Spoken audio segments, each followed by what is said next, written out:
In a world where the festival of the descending gods is about to kick off, people throw a huge celebration for the holy day when the gods are said to descend to Earth.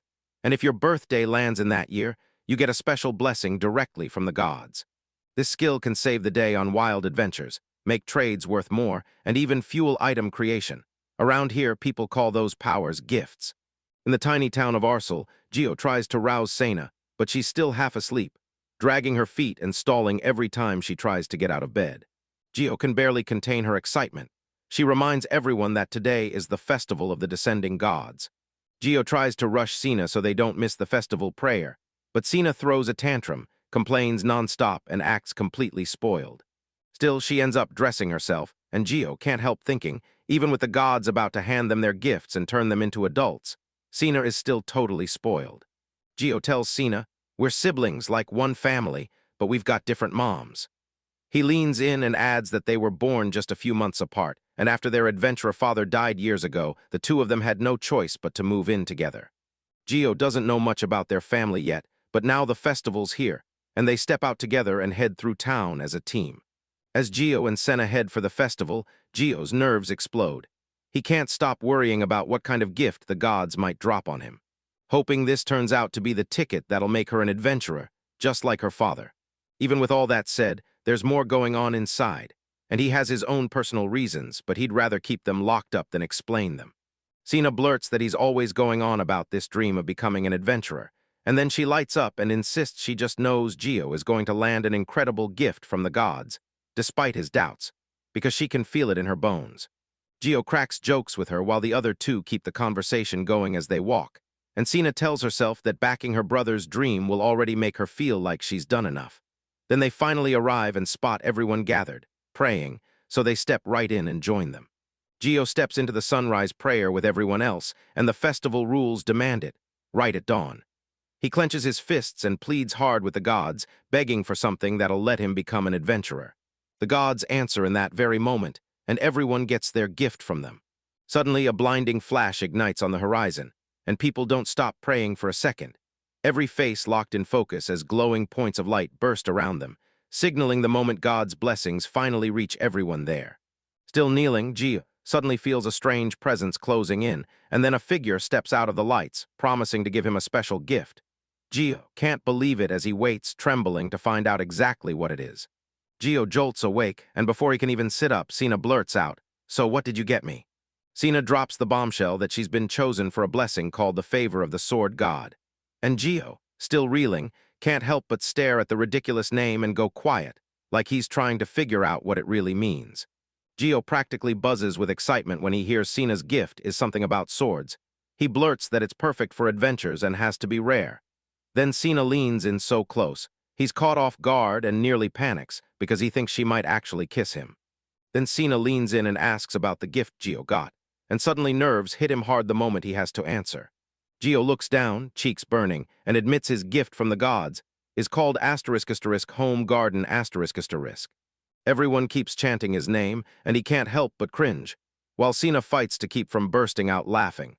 Annie bursts into laughter when she hears Geo's gift is a home garden, and it hits her as hilarious, until Cifa snaps at her for disrespecting a gift, because it's a blessing from the gods, and Geo sinks even deeper into embarrassment. Geo's cheeks burn because Cifa and Annie heard all about his gift, and the moment he realizes they're talking, he just wants to disappear. Cifa scrambles to cheer him up, insisting that a gift's all about how you use it, and if Geo learns to wield it right, it'll turn useful fast. Cena pipes up, admitting she has no idea what kind of gift it even is, but she can't help wondering if she'll be able to help Geo with it. Annie, meanwhile, keeps cracking up, and Geo's embarrassment spikes until he feels totally pinned in place. Geo tells them Cifa and Annie aren't just adventurers. They've been childhood best friends for years, already out there earning their keep. Annie's got a wild gift called Hunter's Nose, and 3 years older, Cifa already earned the rare Empress's authority, so rare they're calling her a top-tier adventurer even at her age. And Geo, he's convinced he's always been meant to chase that exact same destiny. Geo finally blurts out the truth. His dream of becoming an adventurer was driven by Cifa. Cena spots Geo and immediately teases him, bragging that he can't tag along for her next adventure. Then Geo's face burns as embarrassment hits full force. Geo's heart shatters when he realizes Cena clocked his feelings for Cifa. Then Cifa, all curious eyes, leans in and demands to know what gift Cena got. When Cifa hears the name Favor of the Sword God, she freezes. She hasn't got a clue what it is, but the title alone screams power, and she can't help thinking Cena has the spark to grow into a legendary swordswoman and adventurer. Cifa grabs Cena's attention and begs her to join their group. With someone leaving, they're desperate for a new member, and when Cena gets the invitation, she's totally stunned. Cifa jumps in and tells her she'd happily welcome her aboard. Then Gio realizes what this really means. Cena just scored a huge shot to become an adventurer with Cifa, especially after getting a gift that's powerful enough to change everything. Cena's nerves are shot at the thought of parting ways with Gio, but he pushes her forward, telling her Cifa's invitation is exactly what she needs because now she's grown and it's time she takes her own path. Gio admits he doesn't even know whether his gift will be enough to keep him afloat, and he refuses to expect Cena to take care of him, even as doubt still gnaws at her. Cena flashes a grin and declares, full confidence, that she's going to become an adventurer. She says she wants to rake in big money while she's young, then kick back and enjoy life with zero worries. And as Cena fires off a cheerful goodbye to Gio, she waves like she's already on her new path. Gio just stands there, stunned for a second, trying to wrap his head around her bold attitude. Gio sinks into the dumps as he watches Cena run off on an adventure with Cifa, while he's stuck behind, clutching a gift that feels completely useless. He stares at his chaotic backyard and realizes, by the name alone, his gift has to mean a literal home garden, and then bam, a message pops up asking if he wants to set up a garden, leaving Gio completely stunned. Gio spots a patch of the ground glowing like it's been lit from the inside, and then a voice crawls into his head, begging him to decide if he wants to claim that place as a garden. Thrown into this bizarre mess, he nods and agrees, shaken, still clueless about how his weird gift actually works. Suddenly, the ground Gio chose starts to twist and shift under his feet. Then, piece by piece, the barren land blooms into a lush, well-kept garden with velvet-soft soil. He stares in shock, trying to figure it out, and finally realizes the impossible truth. His gift just spawned a whole garden out of nowhere. Gio catches sight of a magical screen, flashing that his home garden is stuck at level 1. He's blown away that this place gives him space to cultivate, and even lets him pick his own crops, from wheat and potatoes to tomatoes and other vegetables, like he's finally earned the right to decide what grows in his garden. Gio decides to push his gift to the limit and plants potatoes in part of the garden, follows the directions to a T, then double-checks the spot, only to freeze when the cultivation kicks off by itself, without him having to plant a single seed or lift a finger. Gio's jaw drops at how effortless it is to grow vegetables with his gift, so he dives into planting all kinds of new plants, free of charge, and then he clocks a simple truth. Every crop needs its own space, so he spreads his plantings all across the garden instead of crowding them in one spot. Even so, Gio can't quite figure out why he got this gift, so he keeps drifting out to check the garden now and then, because the field never looks like it changes. Just an hour later, Gio can't believe his eyes. His backyard has totally transformed into a stunning garden packed with thriving plants. He's stunned by how fast it kicks in, and by the insane results his power delivers. Gio can't believe his eyes. These vegetables shot up so fast they're ready to harvest, way earlier than they should be. He's stunned, thinking the gift might actually read his mind. Then when he even thinks about harvesting, the gift's voice pops in and offers him a choice, and Gio goes for it, harvesting the crops himself. Now he's dying to see what happens next. The second Gio agrees to harvest, the vegetables rip free from the plants and rocket toward him like they're hunting for him. Piled at his feet, and he's stunned. Everything keeps moving on its own like it's got a mind of its own, and he doesn't lift a finger. Gio's eyes widen as baskets packed with fresh vegetables pop into existence right in front of him, already harvested, like the garden just did it all on its own. He can't stop thinking. This whole world is unreal. Soil gets stamped into place in seconds, plants explode out of the ground without a single seed, and every step brings new messages about levels and skills. And then, boom, baskets pop out of nowhere to catch the harvest, like the whole place runs on its own magic, and he's left staring because everything just happens, automatically and out of nowhere. Gio can't believe how perfectly useful the gift actually is. Because he doesn't even have to dirty his hands to harvest anything, he plucks a tomato and bites into curiosity, just to see if it's safe. It looks perfectly normal, juicy, and inviting, until he realizes it doesn't move at all. Then, with no more hesitation, he takes his chance and tries it. Gio bites into a tomato straight from his garden, And when that sweet, delicious flavor hits, he's totally stunned. It's almost like a fruit. He bites in and the pulp hits first, firm, packed with juice, and perfectly balanced between sweet and sharp. Gio takes a bite of those tomatoes and his face lights up, thinking every veggie in his garden has to taste just as amazing, even if people label them medium quality. Meanwhile, Cena and the other girls roll up to this brand new place, and the moment they see it, their jaws drop. Cena, Cifa, and Annie step into this open field, and Cena's jaw drops, because this is her first time outside the city. And as they roam, they trade fears and dreams about what adventurers can face out here, even the wild thought that they might stumble on a dungeon. Suddenly, Annie feels a monster lurking, and she snaps into action. A goblin bursts out of the bushes, sending the whole group into panic, and Annie grins like, "That's the perfect test for beginner adventurers." Then Cifa drops the truth. There's only one, so everyone can finally stop worrying. Cena rockets toward the goblin and slashes before anyone can blink. Cifa and Annie can barely track the sword as it whips through the air, shocked by how fast and brutal Cena is even in her very first fight. Cena grins with total confidence after her first hit, then swears she can take down that goblin all by herself. Even though everyone warns her that acting alone is a death sentence, she still charges ahead, convinced she can take that creature down with zero trouble. Mid-battle, everything's exploding. The goblin hurls a stone straight at Cena like a bullet, but she snaps into action in an instant, sword up, block made, and her friends are left staring, shocked by how fast her reflexes are. Cena pounces the moment the opening appears and swings her sword with full force, cutting the goblin down in a single, decisive strike. Cifa and Annie are left stunned by the sheer power and razor-sharp skills Cena unleashed in the fight. Cena's beaming. She crushed that goblin solo, and the victory hits her like a rush of pure adrenaline.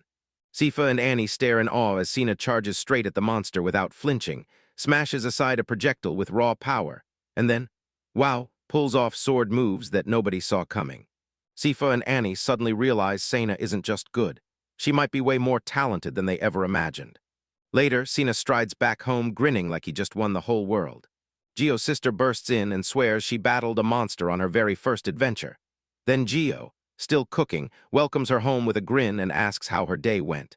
Cena's practically vibrating with excitement, while Gio finishes up dinner. Gio's freaking out that Cena came back so fast, but she reassures him she's totally fine. Then admits using the sword felt way easier than she ever thought, and somehow Gio can't help but feel a twinge of jealousy over her talent. He tells her he whipped up a special stew with veggies plucked from his magical garden, an award for Cena's awesome first mission work. And when she lays eyes on the dish, she lights up, praising how amazing it looks.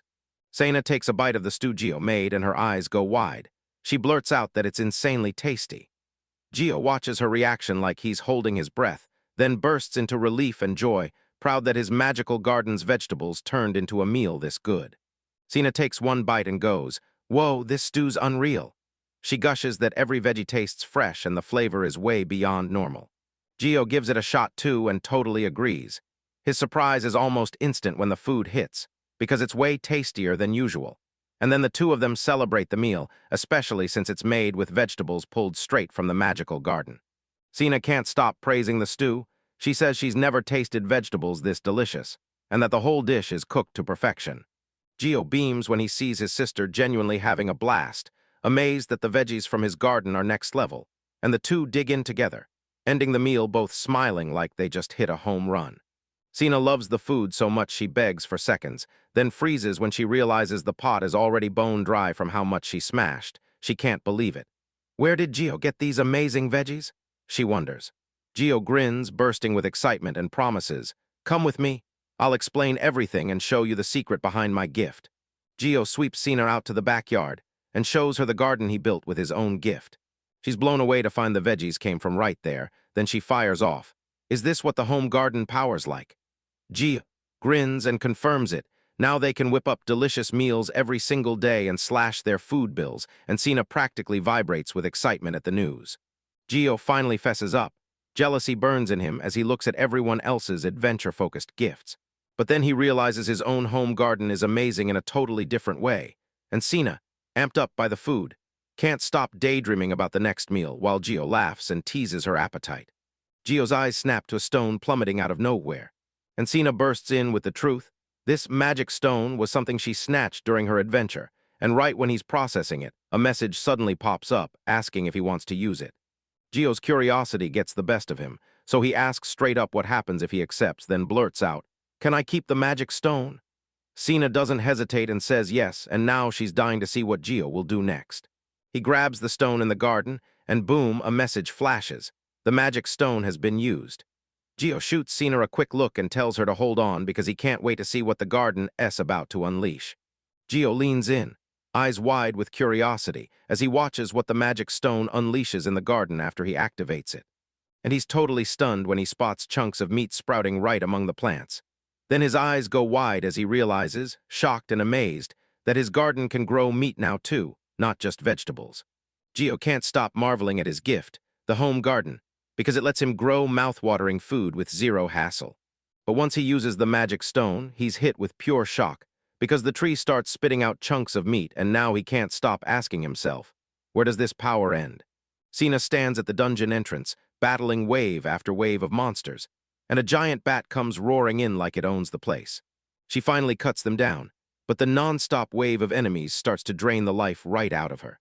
Cena dives into the dungeon with her friends, and every move she makes screams skill, so strong that even in that terrifying place, everyone feels safe. She spots a magic stone and instantly decides it's coming home with her. She's saving it as a souvenir for Gio, her brother. Cifa clocks him immediately and fires off a question, then it hits her. Gio's been crushed ever since the festival. Cena admits she's a little worried about Gio. After all, he dreamed of being an adventurer, yet the gift he got looks way too simple. But then she reassures everyone he's doing fine at home and even sings his praises, thinking this power could let him topple anyone in his way and seize the whole world. Cifa and Annie stare in shock as she fires up with pure confidence. Gio's jaw drops when he hears Cifu wants to swing by his house, along with Annie, and suddenly he's panicking about how much he'll have to scrub before they arrive. Gio wants to wow Cifa. She hasn't been to his house in ages, so he dives into his head, plotting every move to make her smile. But he's plagued by insecurity, scared he'll somehow let her down. Then he watches Cifa like a locked door, because she never shows her feelings, unlike Annie who's always bursting with cheer. And just as that worry hits, Cena bursts in, excited and calling out hellos to everyone. Gio's jaw drops when Cena says she and Annie want to come see his garden. Since the garden veggies are already a hit, he figures flaunting the harvest might be the perfect way to wow Cifa too. Cena's always grinning at meals, so he's sure Cifa will love the fresh veggies. So Gio jumps in, sets everything up, and fixes the garden up nice to wow the guests. Gio stares at his garden, and there it is, meat hanging from trees, making it look nothing like a normal garden anymore. Right then, Cena shows up and drops a handful of magic stones into his hands. Gio thanks her, then realizes he's about to crank his garden up again. Right now it's already at level 2, and it's nearly leveling up once more. Gio realizes he can grow meat right there in his garden, so he doesn't stop. He blasts the whole spot even further with magic stones, leveling it up again and again until the space keeps expanding and a whole new lineup of crops sprouts in. Cena leans in, watching with wide-eyed curiosity as Gio fires off every last stone. And then one by one, they vanish the moment they're used. Gio bursts with joy when he spots the garden leveling up to level 3. Now he can stretch space even wider and pull brand new kinds of vegetables right into existence. He's all curiosity as he spots names of all kinds of plants, and even Cena can't recognize a few. So the two of them practically buzz with excitement over what this new garden could grow. Gio and Santa started planting with pure excitement, ready to bring everything to life. Then they quickly noticed fresh vegetables popping up all over the field. Gio admitted he'd been trying to expand the garden, and Cena couldn't believe how many different things were growing there. Gio and Santa dig up purple sweet potatoes, then freeze in shock because they look nothing like the ones they expected. They mash everything together and take a bite, and the flavor turns out crazy close to boiled potatoes. Then Santa digs in, grinning with pure, unstoppable excitement. Gio and Cena bite into the sweet potatoes, and their faces light up, because even though the texture feels just like regular potatoes, the flavor hits them as straight-up sweet. Cena insists the vegetable is basically a snack, and Gio even admits it could totally become desserts. Then it hits him. With magic stones, he can cook up even more ideas, and excitement sparks as he starts seeing what his gift could do. In the end, he masters a brand new skill, and his garden keeps evolving like it's alive. On the day they're supposed to be visited, Cifa rushes up to their house, catches their breath, and blurts an apology for wasting their time. Gio's nerves spike, but she still shoots back that Cifa's welcome anytime. Meanwhile, Cena is bouncing with excitement, waving Cifa in with a huge, happy welcome. Come on in. Gio can't believe his luck. He's both thrilled and stunned that Cifa's actually coming, while Cena slides in with a joke and throws a pouty fit when Cifa gets all the attention. Cifa tells her friends that Cena kept gushing about the garden nonstop, bragging that it was so amazing he could conquer the world with it. So naturally, curiosity snapped, and she rushed over to see it for herself. Cifa steps into the house with sharp suspicion, basically saying she never bought the idea that some simple gift, like a home garden, could be that amazing.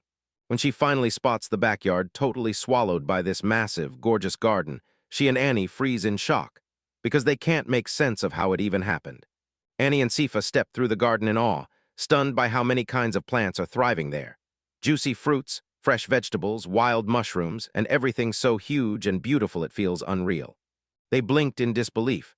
This backyard was still the same place, but the mess was gone, and now there was a sturdy, perfectly built fence standing there. Gio leans in and declares it. Every single thing in the backyard exists because of his special gift. He admits he even slapped up a fence around the house in record time, and it left everyone stunned. Annie points out that there are all kinds of plants there she's never seen before, so it doesn't matter what season it is or what the environment's like. She used to doubt his gift, but now the results hit her like a punch. She's genuinely blown away. Gio realizes Annie, who used to clown on his gift, now looks completely stunned by what she's seeing, and he can't shake the fear that Cifa might have thought it was boring or felt let down, because she's still wearing that same blank, emotionless face. With nerves buzzing in his chest, he blurts out to Cifa, "So, what did you think of the garden?" Gio's jaw drops when he hears that Cifa was completely stunned by how amazing the garden is, and then it hits him. Maybe she was really just worried about him all along. The girls beg to sample the just-picked veggies, and Gio's eyes light up. He can't wait to start the harvest, convinced this is his shot to blow everyone away. Gio swings the girls around to the meat tree and shows them the whole wild thing.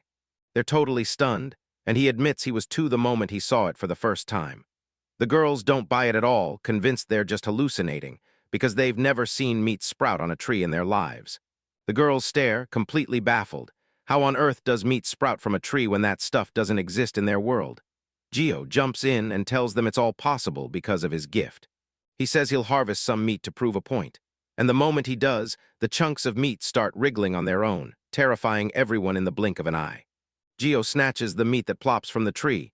Then, boom, a basket just appears out of thin air, and the meat starts hopping into it all by itself, surprising the girls even more because Annie is frozen in shock and can't wrap her head around it. Every single thing in that garden looks completely wrong, like it's broken reality.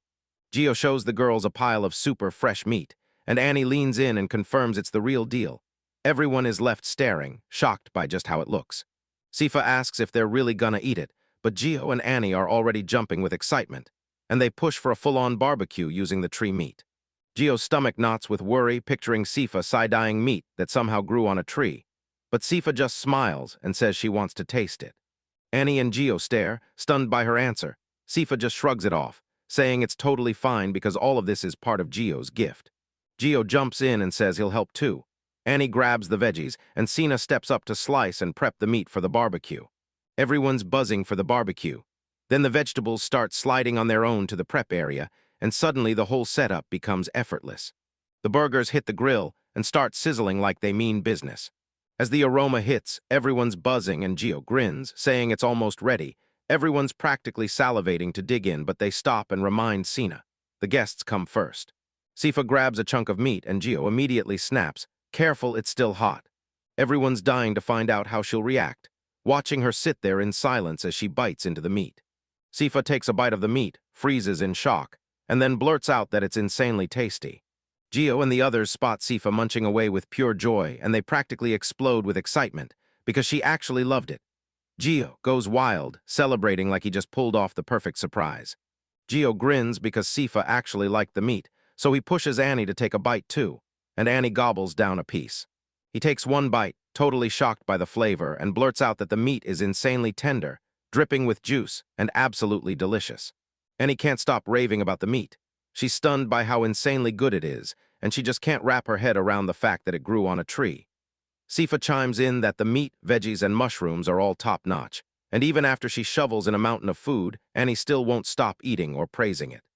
Gio bursts in with a dessert he crafted himself, sweet potato pie, fresh and ready to steal the spotlight.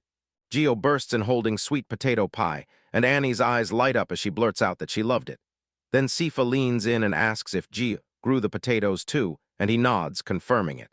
The whole crew digs into the pie, and the second that first bite hits, their faces light up with pure, sweet, delicious shock. Cifa and Annie dig into the pie and gush that it's insanely sweet, tasting like pure honey.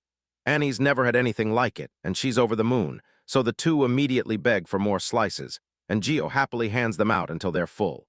He whispers that sweets always win over women, and while he says it, everyone keeps gushing about how incredible the flavor is.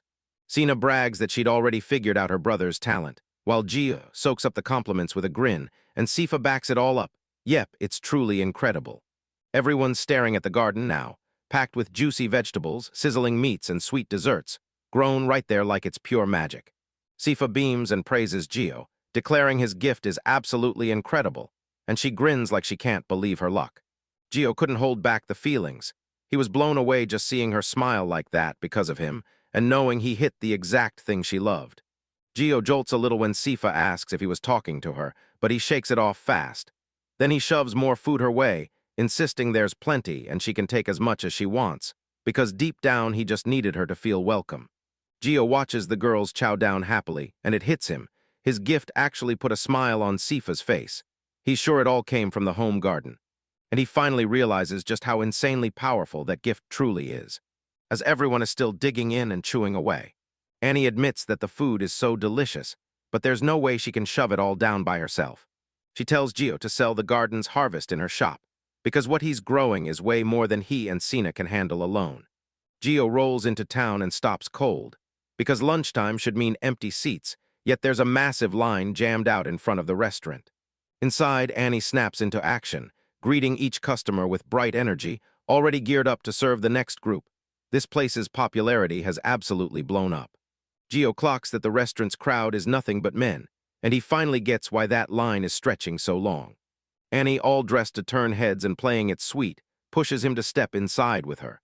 He's cringing from the invitation, and from the back someone yells, "So why are you letting her fool you?"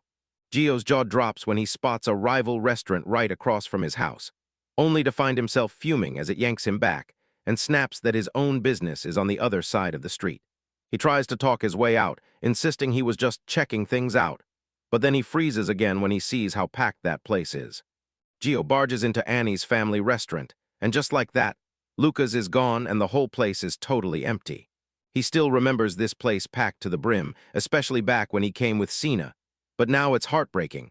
Once that rival restaurant opened, every last customer vanished. Annie blurts out that her parents are constantly on the move, and she's always off on wild adventures, so she left her sister Alicia running the restaurant, and Gio's jaw drops the second he hears it. Right after that, Alicia bursts into the hall with bright excitement, and everyone introduces her as the brave woman who's been helping out at the restaurant for ages. Annie totally loses it the moment she spots her sister, Alicia. She storms in rocking an ultra-flashy outfit, and the moment she does, embarrassment hits like a truck. She screams as Alicia calmly explains she's trying to outshine the rival restaurant with an even bolder look. Gio just stands there, jaw dropped, while the girls whisper that, aside from the apron, Alicia is basically naked. Then it all detonates into full-blown chaos between the sisters. Alicia tries to defend her choice, and Annie is left mortified, red-faced. Annie yanks at her sister's clothes and blurts that her strategy has one huge, deadly flaw. Her chest is flatter than a plank, so she can't pull in male customers like that. Alicia's stunned by the jab, and Gio just sits there watching the chaos unfold. And when she can't fire back, Alicia realizes she has to gamble on a whole new plan. Alicia bursts in rocking a seriously flashy dress, then pushes Annie to wear it instead.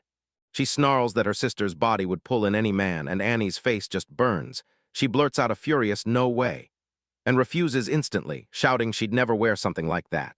Gio watches the whole train wreck unfold, totally lost on how it all spiraled here. Annie's cheeks burn with embarrassment, and she snaps at Gio for imagining her in that outfit, but he shuts her down, totally confused, because he didn't, and before he can even explain, she reflexively clocks him. Alicia jumps in and says that since Annie's an adventurer now, she's got to make sure the restaurant keeps running. And Annie nods, cheeks burning with embarrassment. Annie chimes in too, saying she wants to help because this restaurant means everything to her. No tricks, no seduction needed. She's sure Gio's food alone will draw customers in. But she clocks the menus way too basic, and the places look screams for attention. If this keeps up, that restaurant they inherited from their parents is headed straight for a shutdown. Gio realizes that restaurant is the heartbeat of both sisters, and he's shocked to see Alicia, of all people, so rattled by it.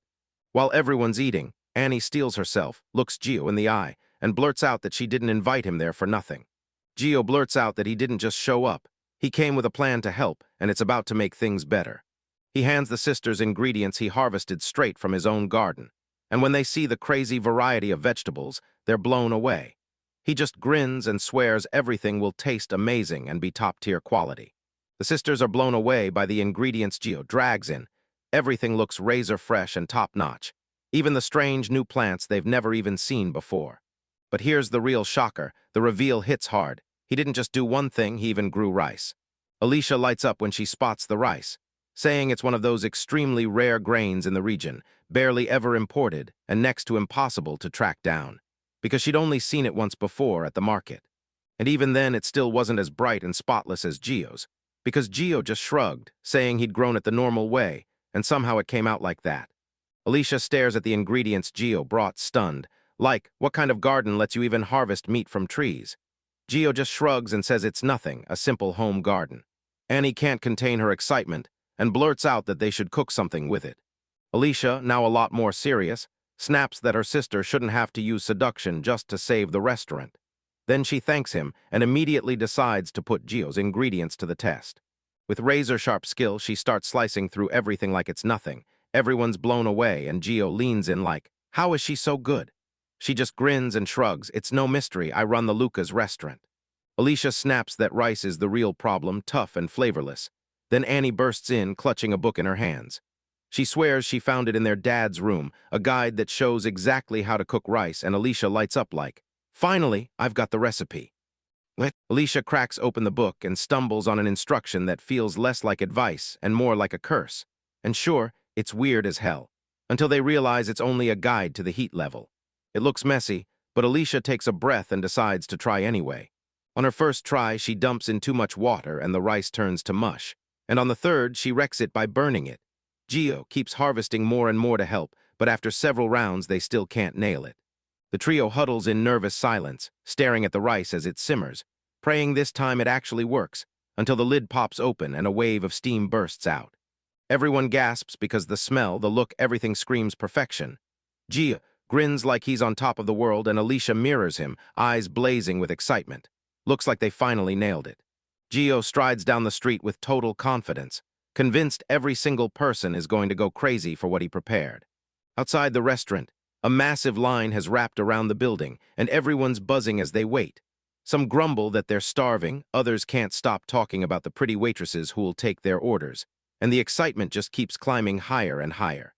A young man steps inside, all curiosity, lured by that mouth-watering smell drifting from the restaurant. Then Alicia greets him with a bright smile and invites him to dig into the food at Luca's, looking sharp in a traditional, elegant outfit, confident and warm as she welcomes him like a regular. Alicia strides in clutching a clipboard, calling out the new restaurant menu, and the guys in line instantly stare, blown away by her beauty and grace. And just like that, Annie pops up too, now in a calmer, more traditional outfit. She tells everyone she picked it so her sister wouldn't look out of place, and the moment she moves, the crowd's eyes lock on her. That's all it takes. More people start filling into the restaurant. The customers close in fast, bouncing with excitement and firing off. Are we able to order yet? Alicia flashes them a grin and says, yes, you can. In no time at all, every table's taken. Then Gio slides in with the finished dishes, starts serving the crowd, and proudly tells them he brought the most recommended plates, leaving one guy staring in shock at how the food looks. The customers' eyes light up at every dish: veggie soup, creamy potato salad, beef rolls packed with burdock and shiso, and steaming rice. One customer freezes when rice lands on the table.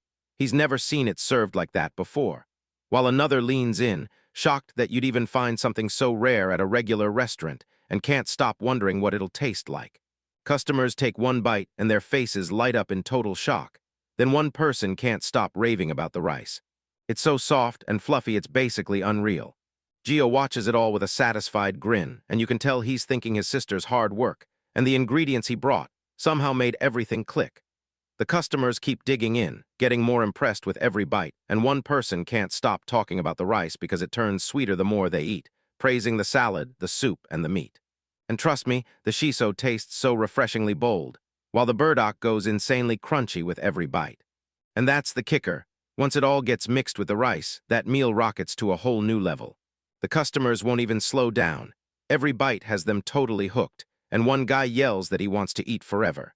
At the end, the plates are wiped clean, and someone grumbles that the rice is gone for good. Yet everyone's blown away, and Gio grins when a customer says it's the best thing he's ever tasted in his life. The girl laughs too, cheering that this place is absolutely amazing. While the customers moan that the rice was gone, the waitress suddenly bursts back in with a fresh stack of overflowing plates, telling them they could stuff themselves as much as they wanted. No limits, no rules. Everyone is stunned by the news, and they're buzzing like crazy, dying to eat as much as they want. While some people were yelling for more, that line outside just kept stretching and piling up. So a whole group looked at the chaos and said, "All right, we're trying that restaurant too." Inside, the whole place is buzzing, happy faces stuffed with food, cheers flying as they praise every bite. Then new customers burst in, asking if there's still room, and the crew immediately scrambles to serve everyone before the line grows. Alicia shoots out another plate with a bright grin, and even with the place packed and rushing, she looks totally thrilled to be handling it all. Gio jumps in to help with service, taking orders like a pro as the restaurant suddenly explodes with customers. People rave about the food and can't believe the ingredients are so rare and top tier, wondering where all this amazing quality is coming from. Gio blurts out his thanks, practically buzzing with excitement. Then right in the middle of it, he spots something off and slams the brakes, wearing a suddenly serious face. "Wait, is everything okay?" he asks. She tries to brush it off like it's nothing, but the moment hangs there, because you can tell something just hit her. A customer told him the place across the street is packed with pretty girls, but the food's just average. Then he hit Lucas's restaurant and got blown away, and now he's planning to eat there all the time. Gio raves that the food is amazing and even compliments the owner, calling her incredible. Then Annie hears it and lights up, smiling so big you can practically see how happy she is. After the bells shut down the night, Annie grins at Gio and tells him, it's been ages since this restaurant had a day this packed. She offers to cover the ingredients and promises him a reward, but Gio shakes his head and says it's really not needed. He's just happy he could help. Annie swears she won't take advantage of Gio, even though they're friends. Then she promises she'll pay double for the ingredients just to make sure they're top tier. Gio tells her she can pay the usual price for now, and when the restaurant finally starts pulling in more profit, they'll sit down and talk again. Then he hits her with this. The biggest thing in his eyes is seeing her restaurant thrive. Annie's eyes go misty, because his mindset totally blows her away. Gio can't stop thinking about how amazing older women are.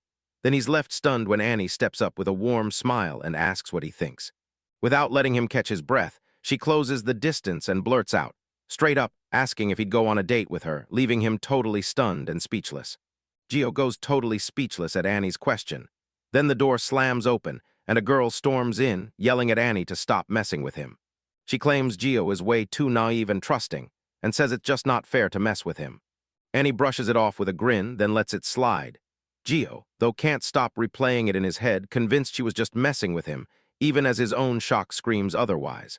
Annie slides up to the girl and whispers right in her ear, daring her. If she's not careful, Annie's gonna start hitting on Gio for real. The girl's shocked, tries to play it cool, and snaps that she doesn't care while Annie can do whatever she wants. Then Annie just laughs, turns on her heels, and heads off to get ready for the next day. Alicia practically bursts out with excitement, telling Lucas she'll give it everything she's got.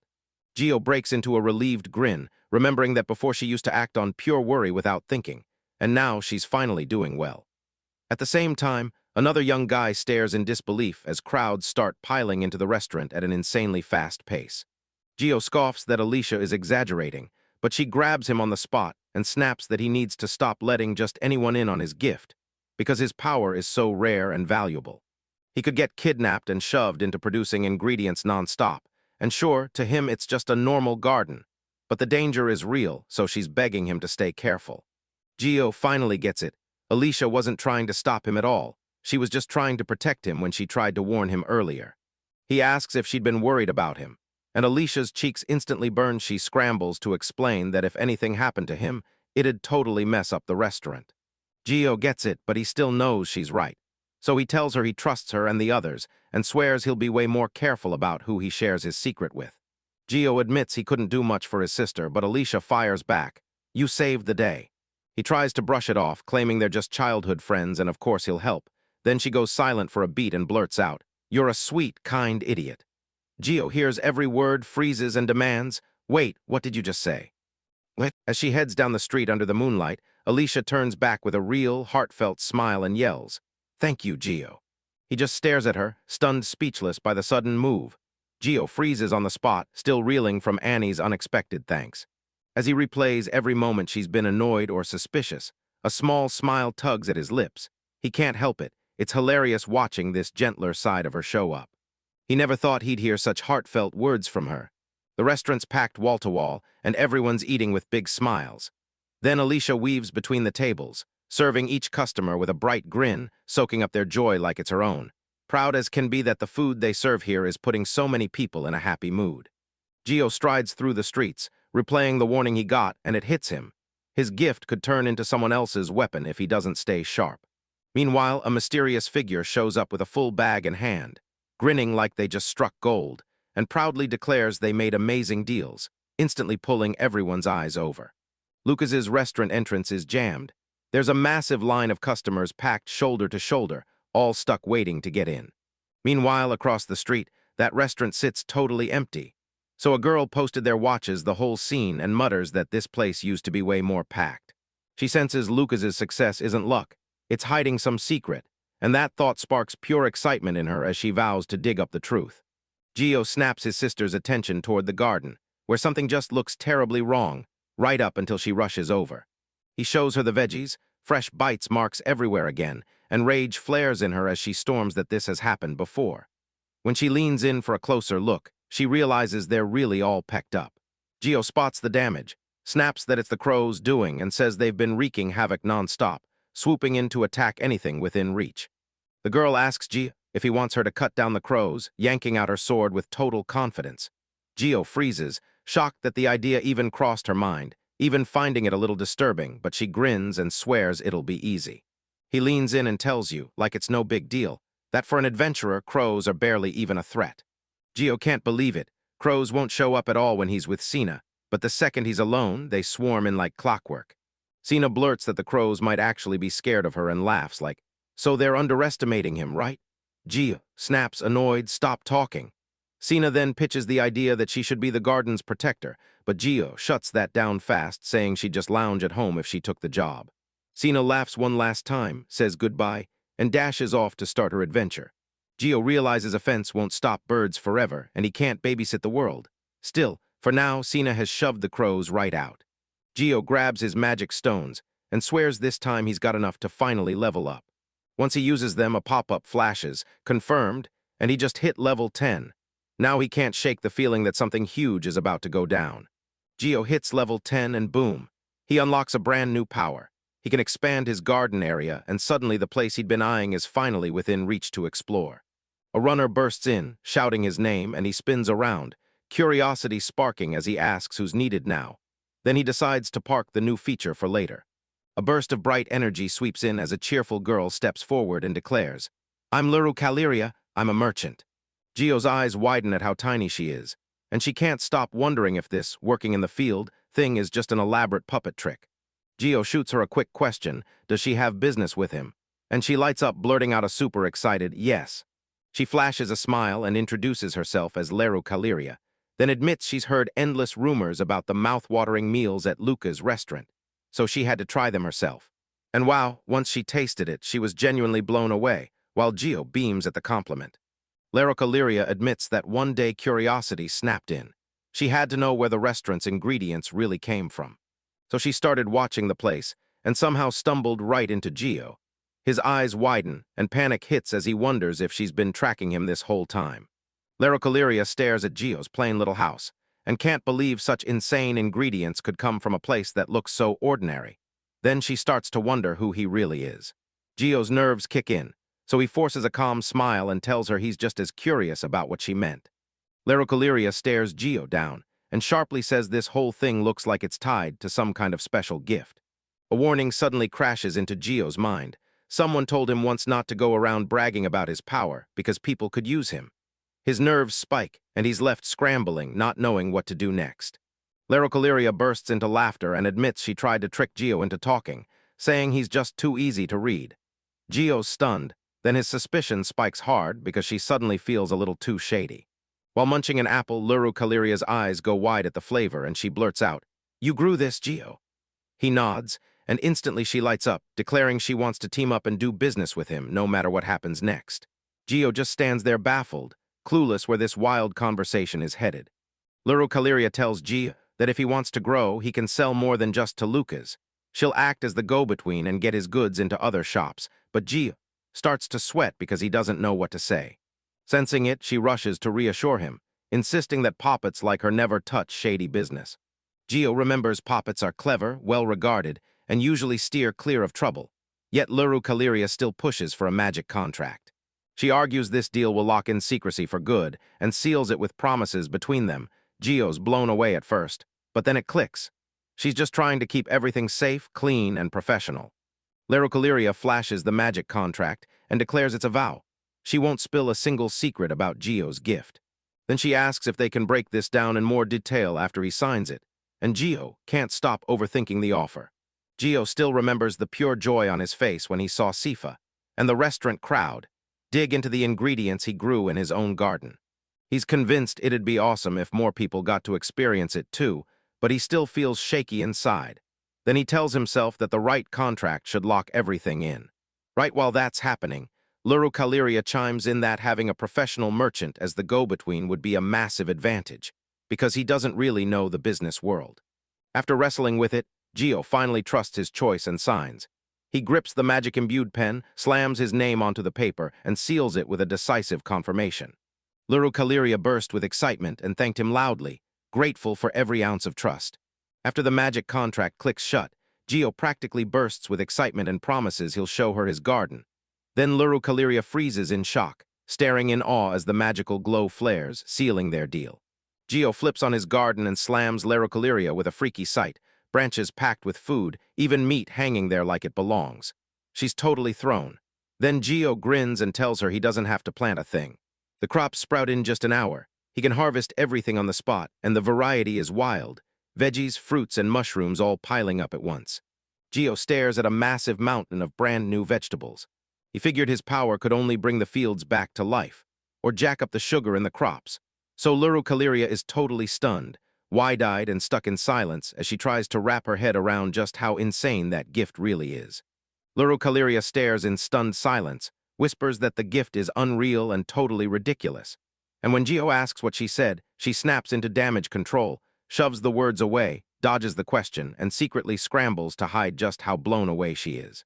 Gio pauses, suspicious as hell, because he can't forget how she talked back then, and deep down, he knows it wasn't only shock.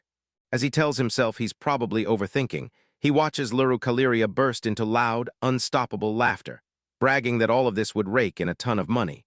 While he can't shake the feeling there's a sharper, maybe even darker side to her than she ever showed at first. Lerocaleria's jaw drops the second Gio reveals. He can even grow fish now, she snaps, startled out of her mind. Fish. But then he tries to calm it down with a wild argument. If there's meat growing on trees, why would fish be any weirder? Gio snaps back that fish don't grow on trees, and somehow that only makes the whole thing even more confusing. Until Gio explains that fish don't grow on trees.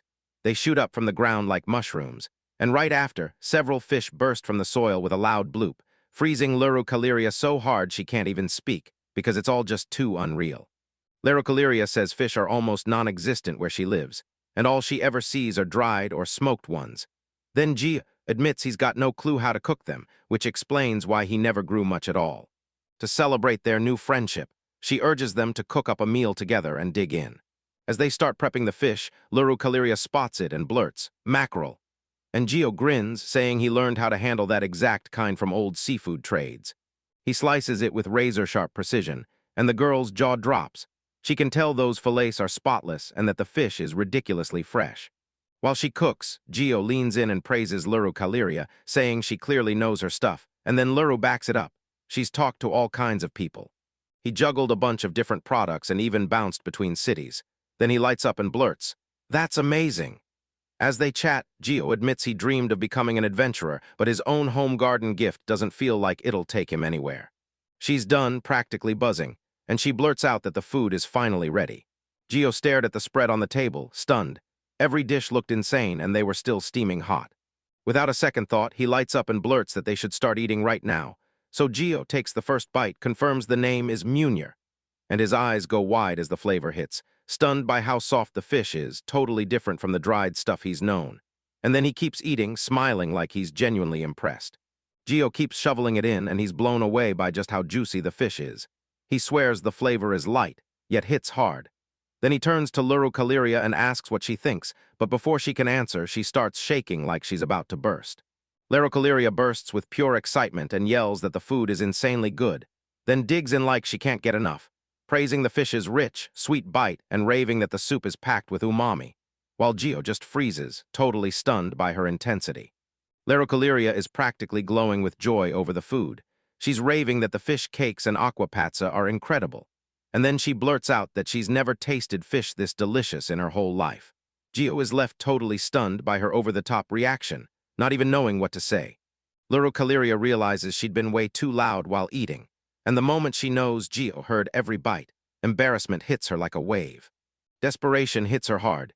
She bends over the table and blurts out apologies, leaving Gio completely baffled, while Luru turns beet red, embarrassed that her accent slipped, and quickly admits it's just how she naturally talks. She scrambles to justify herself, but Gio just bursts into laughter, saying he's relieved it was all so delicious. Then he reassures her, telling her she doesn't need to worry. Gio says the food was incredible and credits Luru, then Luru shoots it right back, saying it was his fish that made the magic happen. So the two of them trade heartfelt, straight-up compliments nonstop, until everything goes quiet and they're left staring like, who do we thank the most? After trading sweet compliments, the two break into laughter, and Luru flashes a warm smile like, giving and receiving are what make good business work. Gio nods right along, still grinning, and the vibe between them stays light, easy, and friendly. Gio blurts that he wants to crank up fish production, and Luru tells him to drop the title and call her just Luruka. Then she scans his backyard and warns him that growing more fish will slash the harvest from his other crops. Gio says if he had a little more room, he'd blow everything up even bigger than before. Gio brags that he can snatch food in minutes, so he just has to stay alert and replant right after. Then mid-sentence, those crows swoop back in and spook them both. Laruka spots it instantly. The crows are staring down the fish, and Gio nods with a grim, serious certainty. Without a second thought, he snatches a shovel, tells everyone not to stress, and then drops the real bombshell. He'd already been dreaming of becoming an adventurer, and this kind of mess is exactly what he's built to handle. Gio charges at the crows, clutching the shovel, dead sure he'll drive them off. On the very first swing, he misses. Snap! The shovel rockets out of his hands, and Laruka just stares, stunned. Gio slashes the air with a bunch of swings to chase the crows off, but they ignore him completely and keep swooping in.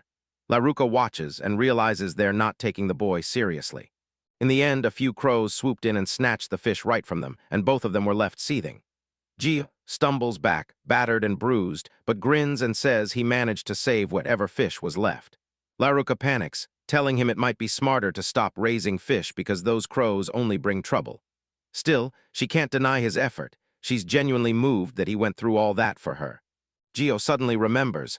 Earlier today, he picked up a brand new skill. He darts into his garden menu, snaps to the skill he's been hunting, Guardian Creation. And with zero doubt, Gio answers the invisible system, confirming he's ready to create his guardian. Laruka freezes in confusion as the ground starts to quake, and something massive rips up from the earth. The ground rips and heaves, and before Gio and Laruka can even react, a massive golem of stone and moss erupts upward, fully forming right before their eyes, and they're left staring in stunned silence. Gio shoots a question at the golem, "Will you really guard the garden?" And the thing answers by slamming its chest like it means business. Without wasting a second, Gio whips around, points at the crows, and barks the order. He needs that golem to scare them off right now. Laruka blurts, "Wait, what's happening?" And the whole situation shocks her, and Gio just grins back that it's exactly part of his gift. The golem strides toward the crows with heavy, unstoppable power. And the moment it closes in, the birds scatter and bolt for their lives. The moment the golem shows up, a swarm of crows crashes the scene from every angle. And they don't run one bit, they attack back with full force. Gio's eyes go wide as the crows hurl themselves at the Earth Guardian, and the moment they hit, it erupts in a strange, glowing light. Then Gio grins, realizing the golem is built like a tank, because no matter how many attacks rain down, it still hasn't even a single scratch. The Guardian blasts into a violent spin, and with shocking ease, it drives every crow scattering into the sky. Gio cheers when the golem wipes out every last crow and drives the whole flock away without breaking a sweat. He gushes praise at the creature, calling its work incredible. Then Laruka watches closely, her mind racing as worry hits her. If power like that lands in the wrong hands, it could be terrifying. Gio, grinning at the outcome, says he can finally raise more fish without a single worry. Laruka lets out a small, pleased smile. Relieved, Gio just nods and says, okay, accepting it, while the golem looms beside him, ready to smash anything that threatens the garden. Once the chaos finally settled, Laruka vanished for a few days on business, while the golem kept the garden safe, and Gio's peaceful life snapped back to normal. After a bit, Laruka bursts back, glowing with excitement, thanking him non-stop for the help, and then she drops the bomb. She's got news to share. Laruka drops the bombshell that she already bought the land behind Gio's house, then grins like she just pulled off the perfect plan, promising to hand it to him, and Gio is left staring, totally speechless. Gio can't even breathe.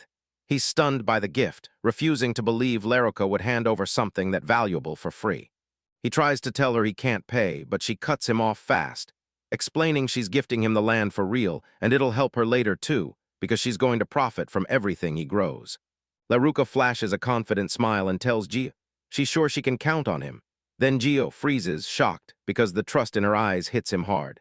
Gio gives her that smile right back and tells her he feels the exact same way. They lock eyes and shake hands, grinning like they've just struck gold, because this partnership is about to blow up in the best way. He thanks her, tells her he can't wait to team up, and Laruka fires back with the same energy, saying she's counting down too. Gio grips Laruka's hand hard, and for the first time she might actually have his trust. Right as she starts talking about tearing down the old house in the back, Gio's face snaps to shock when he spots something eerie beginning to glow over there. Gio lays it out. He's going to turn that brand new land into a garden, and the moment he says it, the fence rebuilds itself, and before anyone can even blink, fresh garden beds pop up out of thin air, leaving Laruka and the golem completely stunned. Gio's practically vibrating with excitement over the new space. Yes, now I can plant a ton of stuff. While Laruka's eyes light up at how huge the area is, the golem just watches in eerie silence, and then another character goes wide-eyed at the mountain of coins they got, immediately thinking, nope, I'm hiding this from Cena. What? A girl steps in, stunned to find the backyard has blown up in size and now teems with crops, and she can't hold it together as she blurts, what's going on? Behind her, a golem looms like a silent guardian, watching it all while she scrambles to understand how the world flipped so fast. She stares at the new crops, wide-eyed, and blurts out that there are way more varieties than before. Gio steps in and explains, the land got transferred to me, so I used it to massively expand what can be grown. They stare in shock as fish start sprouting straight from the dirt, and before long, meat trees explode into view, beef, pork, horse, and chicken all growing right where they shouldn't. Gio tells Laruka he's got even more golems now, because one just wouldn't cut it for the workload, and when she sees how many there are, she bursts out laughing. Like, at this rate, the whole world's about to become his garden. Gio grins and says he can only farm the land he owns, and right now he's using just 1,000 out of 25,000 possible plots. Then he can't stop wondering what he'll plant next, while the golems beside him start buzzing with excitement. Gio finally gets it. Now he can grow medicinal herbs, and he rushes to tell Laruka the big news. She's totally stunned when she learns he can even grow aim, a rare plant they use to brew healing potions. He nods, then leans in and asks if she's heard of it. And she blurts out yes, saying it's a vital ingredient. Then Laruka snaps that the pharmacy she always goes to for healing potions is totally out, because somebody couldn't get the aim right. Gio blinks in shock when he realizes the troublemaker is actually Cifa herself. Laruka explains she's been grumbling about it non-stop, because she can't push through the dungeons without potions. Gio swears healing potions are a must for dungeon runs, so he hatches a plan. If he plants *I'm asterisk, he can finally do something huge. He even imagines Cifa holding a bottle, and the moment he pictures her smile, he can't help but get fired up about making her happy by growing the one missing ingredient. Gio snatched up a handful of herbs and bolted straight for the potion shop Cena had told him about. He keeps walking until he halts before a huge, ancient house swallowed by the trees, and his mind starts racing. Was this really the right place? Gio's stomach flips as he steps up to the shop, and the whole place looks like a ghost of an abandoned building, until he spots the open sign and his curiosity wins. He pushes the door in anyway, still tense, and can't stop wondering what kind of person would run a spot this weird. He eases the door open, slides inside on quiet feet, and speaks up like he's claiming the room. Gio steps in and stares at the place, empty, dead quiet, no one in sight. He whips his gaze around and spots a bunch of shady potions lined up on the shelves, and that chill only gets worse. Still shaking, he mutters, "So, there's really nobody here." Gio's still scanning the empty streets when bam! A mysterious figure pops out of nowhere and blurts, "Welcome." He jolts back in shock then. Oh, he realizes it's a girl dressed as a maid named Dennis, and he scrambles to apologize for barging in like that. Gio asks if she works here, and she grins back that she owns the shop and is the apothecary's assistant. Totally thrown off by that maid outfit, he blurts out a question about it, and Dennis freezes embarrassed and starts fumbling his words like, "I know it's weird, I just didn't want you to react like this," trying to explain while panicking. A chilling dark presence suddenly bursts in, and it terrifies both Dennis and Gio. It's Marlene. She bursts in a mysterious getup, clutching a bundle of potions, and Dennis blurts that it's her special outfit. Then Marlene locks eyes with Gio, smiles, and greets him like, "I've never seen your face before." Gio's nerves hit hard as he steels himself and greets Marlene, still stunned that she looks so wild, like a zombie at first glance. But then he admits it. Somehow she totally matches the place's vibe. Meanwhile, Dennis pleads for a change of clothes, but Marlene shuts him down hard. Those are the owner's orders. Gio squints at Dennis's getup and mutters that it might be a sneaky lure to pull in customers because the whole place looks seriously abandoned. He tries to lift her spirits by telling her the outfit looks perfect, but it only crushes her harder. She trembles, blushes with embarrassment, and snaps that she hates it. Dennis, mortified beyond belief, blurts out that he's a boy, snapping Gio into a total, stunned silence. Marlene bursts in and points hard at Dennis, cutting him off and snapping that he's wrong, because she insists he's not just a boy but a femboy, shocking everyone with how bluntly she says it. Dennis is stunned by the declaration and fights to insist he's really a boy, while Marlene, buzzing with excitement, blurts out all his adorable features. Those big eyes, chubby cheeks, and how ridiculously good he looks in a maid outfit. In the end, she melts with a giggle, gushes that he's cute, and leaves Dennis totally baffled. Marlene clamps Dennis in a loving hug and teases him as a natural femboy, while he squirms and yells in pure confusion, begging her to explain what that even means. Gio watches every move in stunned silence, beads of sweat popping up as she can't help but think, "She's seriously the weirdest person I've ever seen." Gio starts thinking about bailing after all that chaos, but Dennis yells for him to come back and makes him promise to wait. As he halts, cheeks burning, Marlene shoots him a dramatic look from afar, and then Dennis leans in and demands, "Did Gio come here for a real reason?" Gio, a bit awkward but determined, holds up the ingredients he brought and blurts out that he heard they're running short on materials for healing potions. When Dennis and Marlene lay eyes on it, shock hits. They realize he hauled in a mountain of ingredients and even packed the essential potion plan. Dennis confirms it's really you, spotting you by the shape of the leaves. Marlene leans in, stunned at how crisp and mana-rich they are because she's never seen anything like it before. Marlene studies the Im plant, and the moment it clicks, she realizes she can brew high-level potions with it. Her crazy gift lets her spot a potion's quality just by staring at it. Dennis break it down. Potions come in 3 ranks, low, medium, and high, and the better the quality, the higher the price and the stronger the effects. Dennis catches them off guard and slams a huge stash of top-tier aim into their hands. Marlene can't stop wondering where it all began, but he dodges every question. Then Dennis lights up and praises the feat, saying the bad weather lately made collecting it a nightmare. Dennis scrambles to keep the conversation alive, but then he feels Marlene's intense stare burning into him, so he's like, "Why is she looking at me like that?" Little does he know, she's seething with jealousy over just how close he's getting to the other boy. Dennis, still convinced Marlene's mad, steps up and blurts out a favor. He wants her to push potion sales to Cena's team first. The second Cifa hears the name, her eyes light up and she realizes it's Cena. To get Marlene to believe him, Dennis promises he'll sell the IM for a way cheaper price. Marlene holds her tongue for a beat, like the next words could explode. Then she nods along to Dennis' request, telling him Cifa's crew is already a regular customer, only to drop a catch. There's a condition, and it instantly makes Dennis wonder if she's pushing him to hunt down even more ingredients. Marlene snaps her arm out dramatically and blares that she's the only one who gets to love Dennis first, leaving the boy in that maid outfit frozen in shock, totally clueless why he's been yanked into this, as he stammers that she can do whatever she wants. As he leaves, Dennis can't stop thinking, did Marlene walk away thinking the worst of him? But then he realizes, at least he can hand the potions to her and Cifa's probably going to love it. And when he pictures his sister's gratitude, warmth floods his chest. Dennis wanders around laughing under his breath, all wrapped up in happy thoughts, until two people lock onto him, pointing and shouting that there's a weird guy over there. The story slams into a lab. Glass flasks clink, tubes hiss, and it's crystal clear they're cooking up something dangerous and about to be released. In the lab, one girl rants about how insanely valuable AIM is, and the other, playing maid, snaps back that she should have begged the man to sell even more to them. Then she freezes, shocked by what she just heard, and blurts out that none of it makes sense, like she shouldn't even be involved in the deal at all.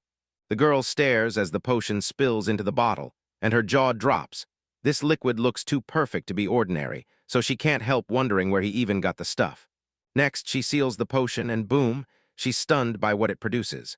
The blonde girl lights up, blurting out if the potion made is high level, while the others are still reeling from the outcome. Stares at the scorching shimmer of the liquid, and says, with full confidence, that she just made an extraordinary item. The moment she sees that potion glow so hard, her nerves spike, and she rushes to dilute it before she even dares to leave the shop. Meanwhile outside, a cheerful girl sprints up to her brother, waving a handful of healing potions she snagged for an amazing price. He instantly figures it out. She must have sold medicinal herbs to the shop.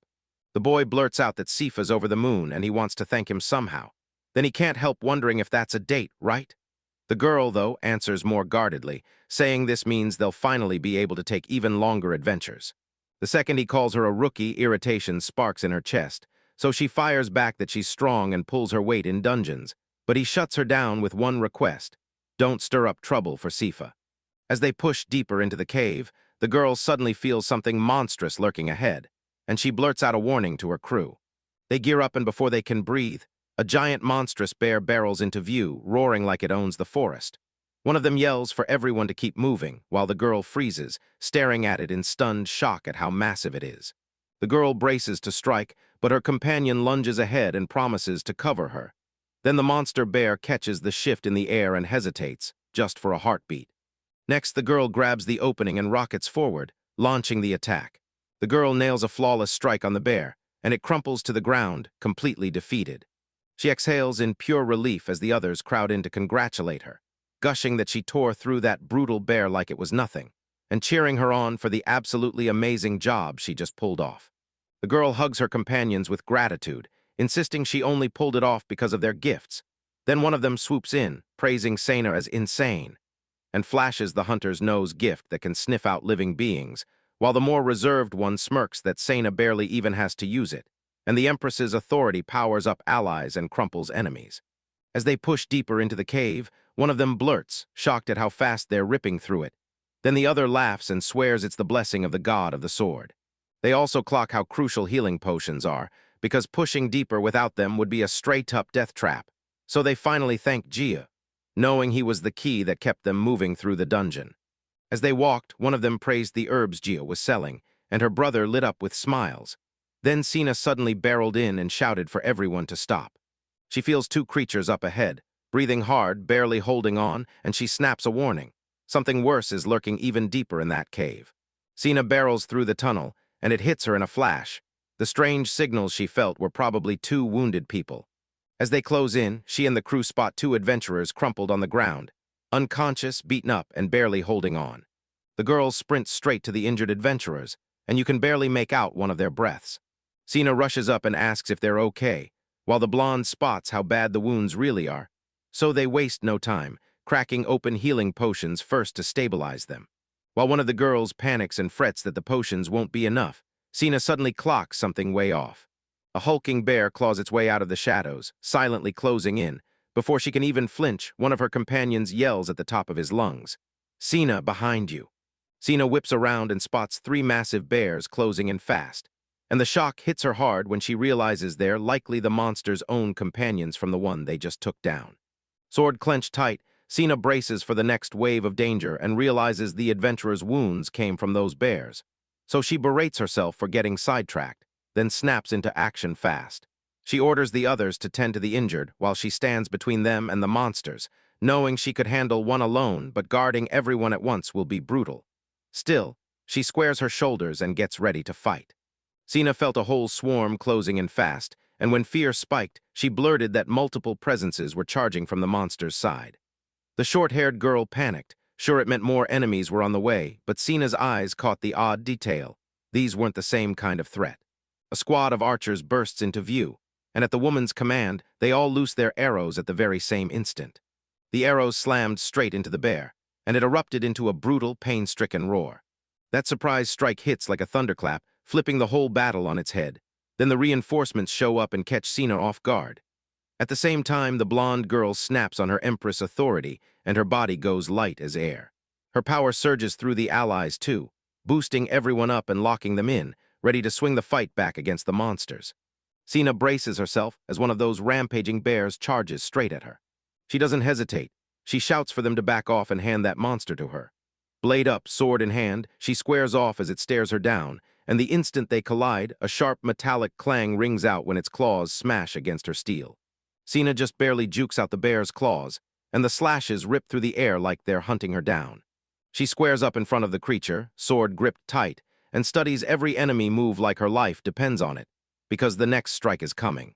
Cena whips her sword through the air with raw power, eyes locked on the enemy as she sucks in a deep breath, gathers every ounce of strength, then screams, "Ready, go!" and charges straight in for the final strike. Cena slammed her sword into the bear's body with everything she had, and the finishing strike hit like thunder. She watched it stagger, crash to the ground with a brutal thud. Then she whooped in relief, shouting that she did it. And in her head, she thanked whoever had lent her the strength in that exact moment. The girls sprint straight to the wounded, thanking Eliza for showing up just in time and pulling everyone back from disaster, while she spots Cifa's group, stares at the fallen adventurers, and realizes, oh no, these injuries are way worse than anyone thought. Eliza figures out they're going to need a whole stack of mid-level potions to make their wounds fully heal. Eliza barks that everyone bring their own potions, while the rest of the team scrambles to help. Cena freezes in worry, thinking that even a high-level potion might not be enough to mend those wounds, as the screen flashes with one glowing vial, ready to be used. Cena slaps the shining potion onto one of the wounded adventurers, and instantly his body ignites with a blinding glow. Everyone around them snaps in shock at the effect, especially Cena, who just stares in disbelief at the sheer, unexpected power of healing. The girls fall silent as the adventurer's body erupts in a blinding glow. He's still out cold, but his wounds knit back together inch by inch. One of them, stunned by what happened, realizes the power is way past anything normal. The adventurers jolt back to consciousness, so sudden it shocks everyone, while Cena stares in awe watching their wounds vanish completely, and the others can't help but confirm it.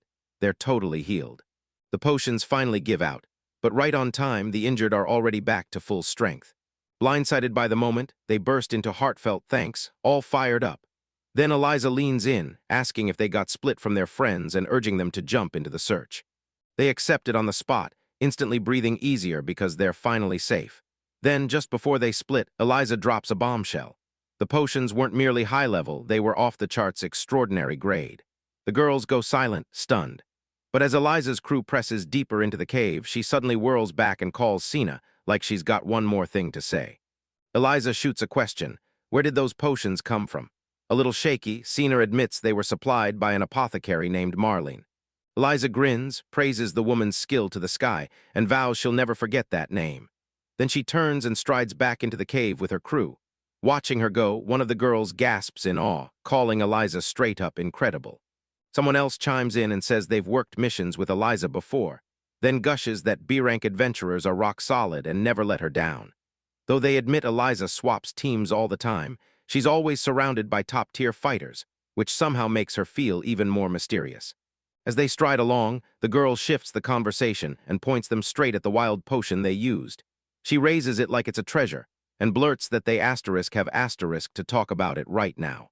The other two skid to a halt and stare hard, hanging on every word, trying to figure out what she's about to drop. The girls stare at the potion while they chatter, and one blurts that she's never even heard of an extraordinary grade drink. Then another studies it closely, points out how wildly absurd it is, how it can even mend wounds that should be fatal, and snaps that there's no way it's just some high-level potion. Cena then blurts out that there's only one explanation she can think of for all of this. Cena swears the brutal power of those potions comes straight from Gio's herb garden, and the scene backs him up. Gio's just calmly plucking plants in a garden that's thriving and alive. Gio rolls in with a basket brimming to the top, and the girl lights up.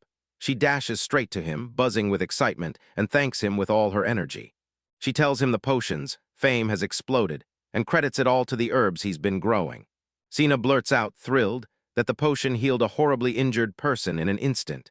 And Gio's jaw drops, because all he ever wanted was to make Cifa happy, not to discover it was that powerful. He grins and blurts that he's so hyped he packed way more herbs than he ever does. Gio shows up with even more herbs, but Marlene's icy stare hits him like a wave. He instantly starts to panic. The attendant beams at the delivery and rushes over to excitedly tell Marlene, while Gio's heart sinks because it looks like she's staring at him again. Marlene flashes Gio a small smile and credits his herbs for saving countless lives. So Gio freezes, shocked someone noticed, then quickly shrugs it off like it's nothing. Because honestly, the way those plants can work even through a diluted cell is still wild, all thanks to how ridiculously good the herb really is. Gio blurts out that he only just picked the herbs and couldn't brew the potion himself, and Dennis nods like, yep, he's right. Cena grins with pure excitement and praises Marlene, insisting she's amazing too. And Marlene visibly freezes, stunned, touched, and choked up all at once. Marlene clasps Gio's hands, tears streaming as she breaks down in happy sobs, telling him it's all because of him. Gio, a little awkward but determined, promises, I'll bring more soon. A girl bursts in, practically shaking with excitement, proudly showing off the pile of magic stones she just snagged. She boasts that the healing potions help them rip through their adventures, and Gio can't believe it. Those stones are already gone, because he never once thought AIM would be this useful. Gio is totally stunned when the game starts pinging him. Level up, brand new skills unlocked, and suddenly he can grow fresh kinds of plants. Bursting with excitement, he stumbles on the last thing he expected, a tiny monster egg, and it throws him into shock, totally confused about what's about to happen next. Even though Gio isn't sure it's a good idea, curiosity wins. He drops in the monster egg, and right after, the soil bulges like something's waking up. Then, in just a few seconds, a weird, round fruit pops out of nowhere with a sudden poof. Gio can't believe it. On the plant sits a gigantic egg, and it keeps swelling bigger by the second, and even if they call it small, Gio's like, no way, that thing is huge. With a curious, jittery heartbeat, he starts to worry. What if a monster bursts out of that egg? And the creeping silence just cranks the tension higher and higher. Gio grips the giant egg and spirals in thought. Should he really try raising a baby monster? He already has a garden where golems hatch thanks to his skill, yet doubt still gnaws at him. The egg grows just fine, but Gio's still on edge. A golem nearby stares curiously, then pokes the egg like it's about to do something wild, and even it doesn't know what to expect. Gio decides to park the egg in the garden for now, and right after, Laruka bursts in glowing with excitement to grab the harvest, then asks if those legendary potions are connected to him. When he confirms it, her jaw drops, and she gushes that he never ever disappoints. Gio points out that a bunch of rare, valuable herbs are sprouting and tells Laruka she can sell them any way she wants. Then he shifts gears and straight up asks, so, have you ever dealt with monsters? She agrees, but only if he brings her ingredients taken from defeated monsters. So when Gio pushes harder and asks about live monsters or eggs, Laruka freezes, totally lost, and swears she's never seen anything like that. Laruka leans in and tells Gio that selling live monsters is almost unheard of. Monsters are born feral, so they won't survive sharing space with humans. Gio listens, eyes wide and suddenly quiet. Gio is stunned when he learns nobody wants to raise or live with monsters, which means there's not even a market for them. Laruka just laughs like it's the most obvious thing ever, then she says her goodbyes. All alone, Gio studies the egg in silence, and whispers over and over that monsters can't survive living with humans. Gio starts to sweat. What if he can't beat the monster if things go sideways? So he decides fast, don't let that egg hatch. But right then, that egg starts rattling on its own. Gio jerks back in shock when the egg starts moving all by itself. Then he confirms it really shook, and the surprise hits him hard. He locked eyes on the egg, heart pounding out of his chest, completely clueless what might hatch next.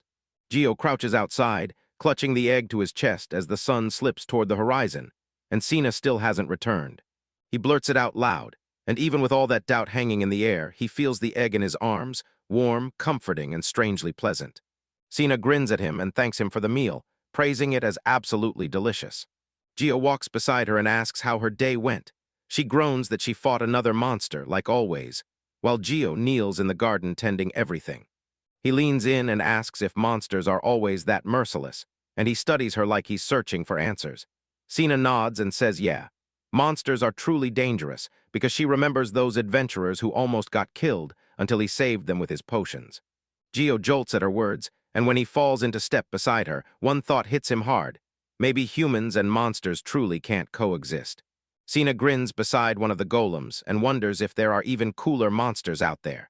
Then says she really wants to make friends with one. And even thinks about bringing one home, then letting it hang with the rest like it's part of the family while she's gone. Gio's jaw drops at the idea, then he smirks and says he doesn't feel even remotely that lonely. So Cena, still shocked, blurts out, "Are you serious?"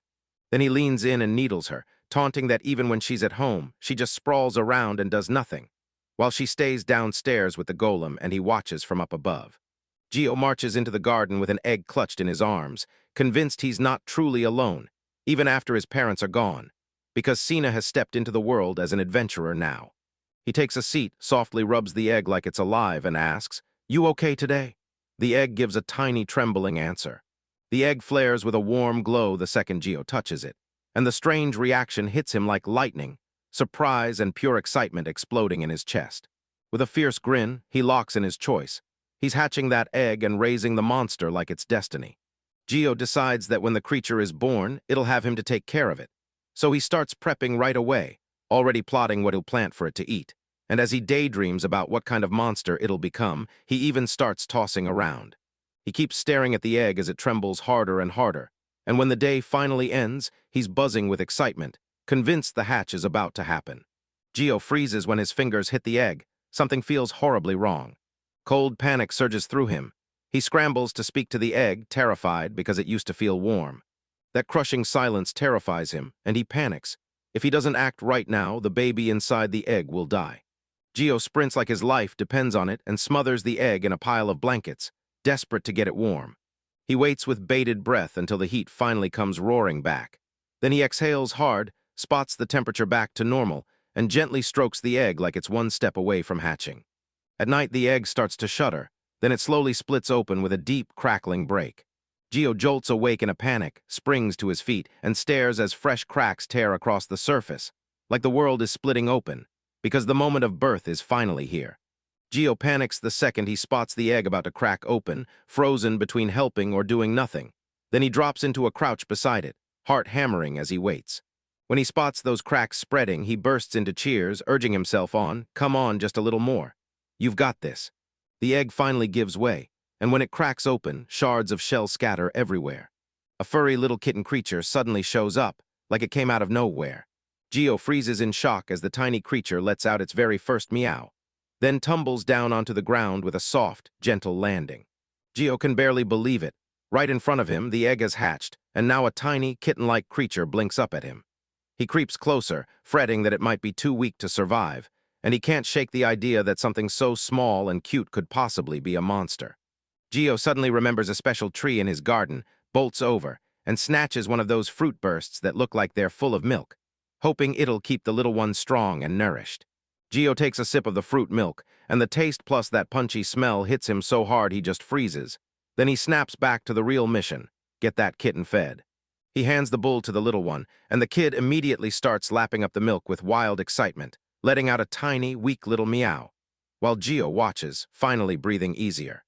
The little kitten bursts into action, chugging the milk like it's delicious treasure, and lets out loud, happy meows the whole time. Gio let out a breath of relief. Everything actually worked. Gio leans in and thanks the garden in his head for feeding him like this. Then he gently strokes the little kitten and tells him to sip plenty and get big and strong. Just don't gulp it all at once, or you'll be hit with a nasty stomach ache. The tiny creature lets out a joyful meow and rubs right against his hand, like it's claiming him as its new favorite the second it meets him. Gio is grinning like crazy, clutching the kitten to his chest as he gushes about how tiny, soft, and sweet it is. And when he starts petting it, he's totally melted by the whole moment. Gio suddenly realizes he has to come up with a name for the tiny one, and he tells himself that if it's just a cat, then taking care of it as a pet won't be a big deal. Gazing at that bright white fur, he starts throwing out name ideas like snow and ice, like that's exactly what she is. As the little one chugs milk with pure excitement, it pads over to the boy on tiny little steps. Geo stares for a second, sparks hit, and a huge grin snaps onto his face as he blurts, "Oh." Geo grins and blurts, "Milk," and the little monster meows, cocking its head like, "Wait, milk," before clearly deciding it likes that name. Geo burst through the door, practically vibrating with excitement as he finally got home. Cradling the little one in his arms, he announces, "I'm back." Cena's shocked, and before she can even process it, the little monster pipes up, asking what's going on. He grins and drops the truth. He's decided to adopt it. Cena leans in, all curious spark, and asks if it's a cat and where Geo even found it.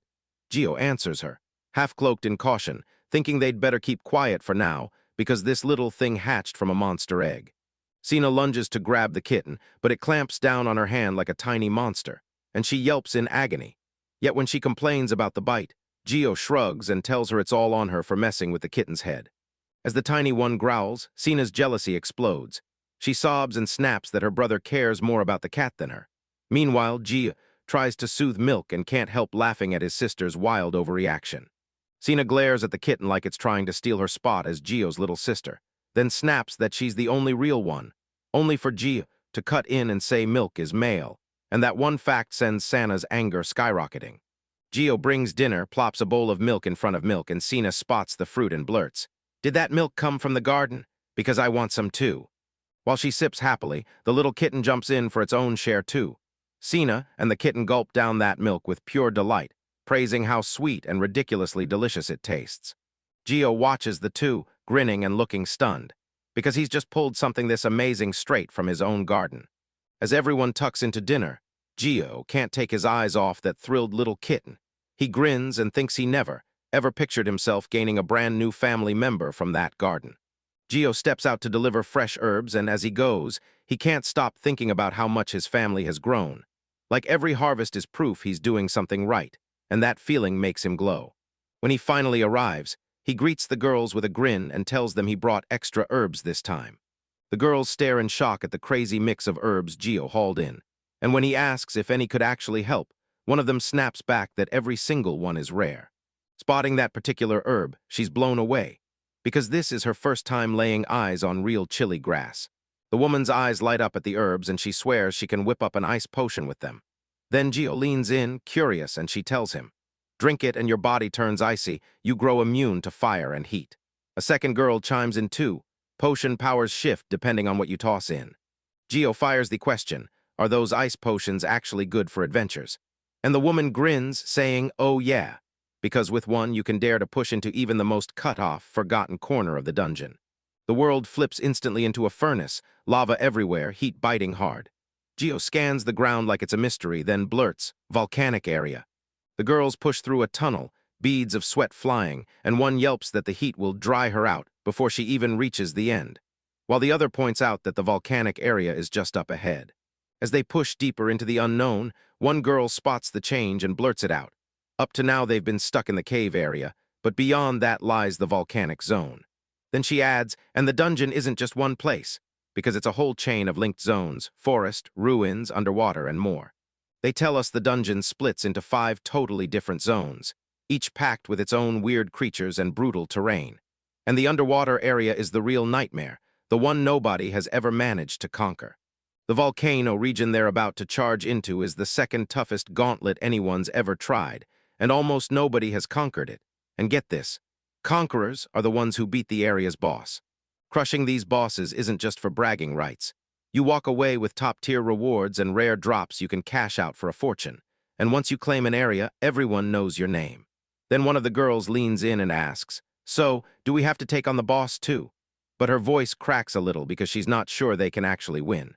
One of the girls says the volcanic route is going to be brutal without heat-proof gear, especially since they can't even use water magic. Someone else snaps that maybe they should just call it and head home today. Then Cifa digs through her bag, and when she pulls out what she's found, everyone's eyes lock on it. Cifa holds up a shiny bluish potion that looks exactly like frozen ice, and the girls can't hide their shock because they've never seen a color like that in their lives. She tells them Marlene handed it to her as a sample, an ice potion, and once you drink it, you're suddenly built to resist heat and fire. One girl blurts in disbelief like, "Wait, that's gotta be impossible." And the others whip around, stunned to learn Marlene handed out potions for field testing. One girl immediately fires back, "So we can already march into the volcanic area." Right after that question, Marlene explains how she pulled it off. She brewed the potions using a rare ingredient called chili grass. The moment they hear it, their faces fall into instant realization, because they instantly know exactly who caused it. Gio bursts in with a tray of plants and grins, "I sold them to you." But one of the girls snaps, "Now I can't even go back home." So Cifa clenches her fists and decides, fine, she'll try the potion. The moment she takes a sip, ice-cold liquid slams into her senses, and she can't hide her shock, because the other two are blown away too, with one even getting hit by brain freeze from how brutally cold it is. Cifa flashes the signal, and the whole crew bursts into motion, fired up and charging straight for the volcanic zone. The group finally pushes into the volcanic zone, and boom, everything changes. The ground splits under their feet, searing heat batters them, and white vapors churn up from everywhere. They tread forward with hawk eyes, tracking how the lava puddles creep across the path, and Cifa snaps that this land is brutally scorching, while another girl stares in shock at the sheer amount of molten fire, because the real ordeal hasn't even started yet. Even in the blistering heat of the volcanic zone, one of the girls is shocked by how great she feels, like she's been refreshed instead of cooked. They keep pushing forward, and then it hits. This potion actually works. The heat that was roasting them barely phases them now, and one of them even starts edging toward the lava. Before they get too close, another snaps, "Don't touch it. One slip and you'd still get hurt." Still, with the burn under control, they finally press on with way more confidence.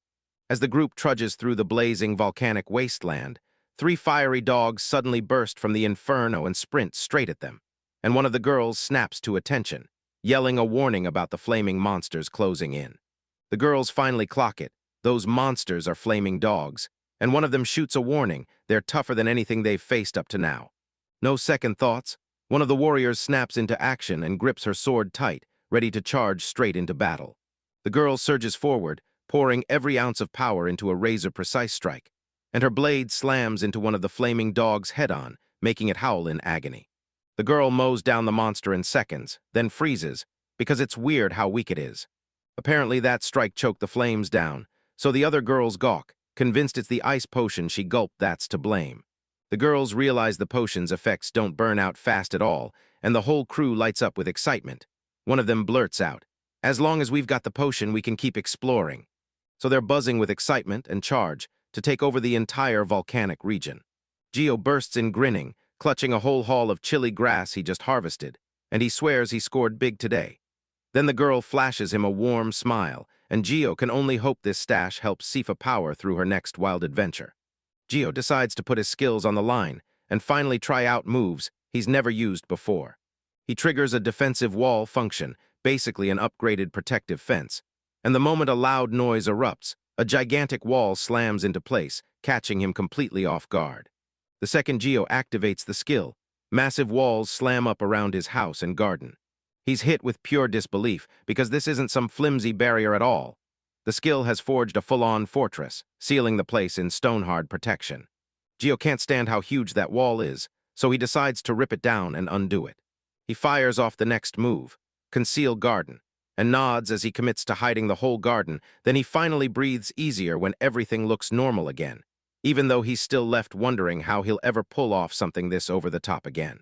Gio slams the skill to vanish the garden, and the world freezes in a weird in-between state, like nothing truly changed.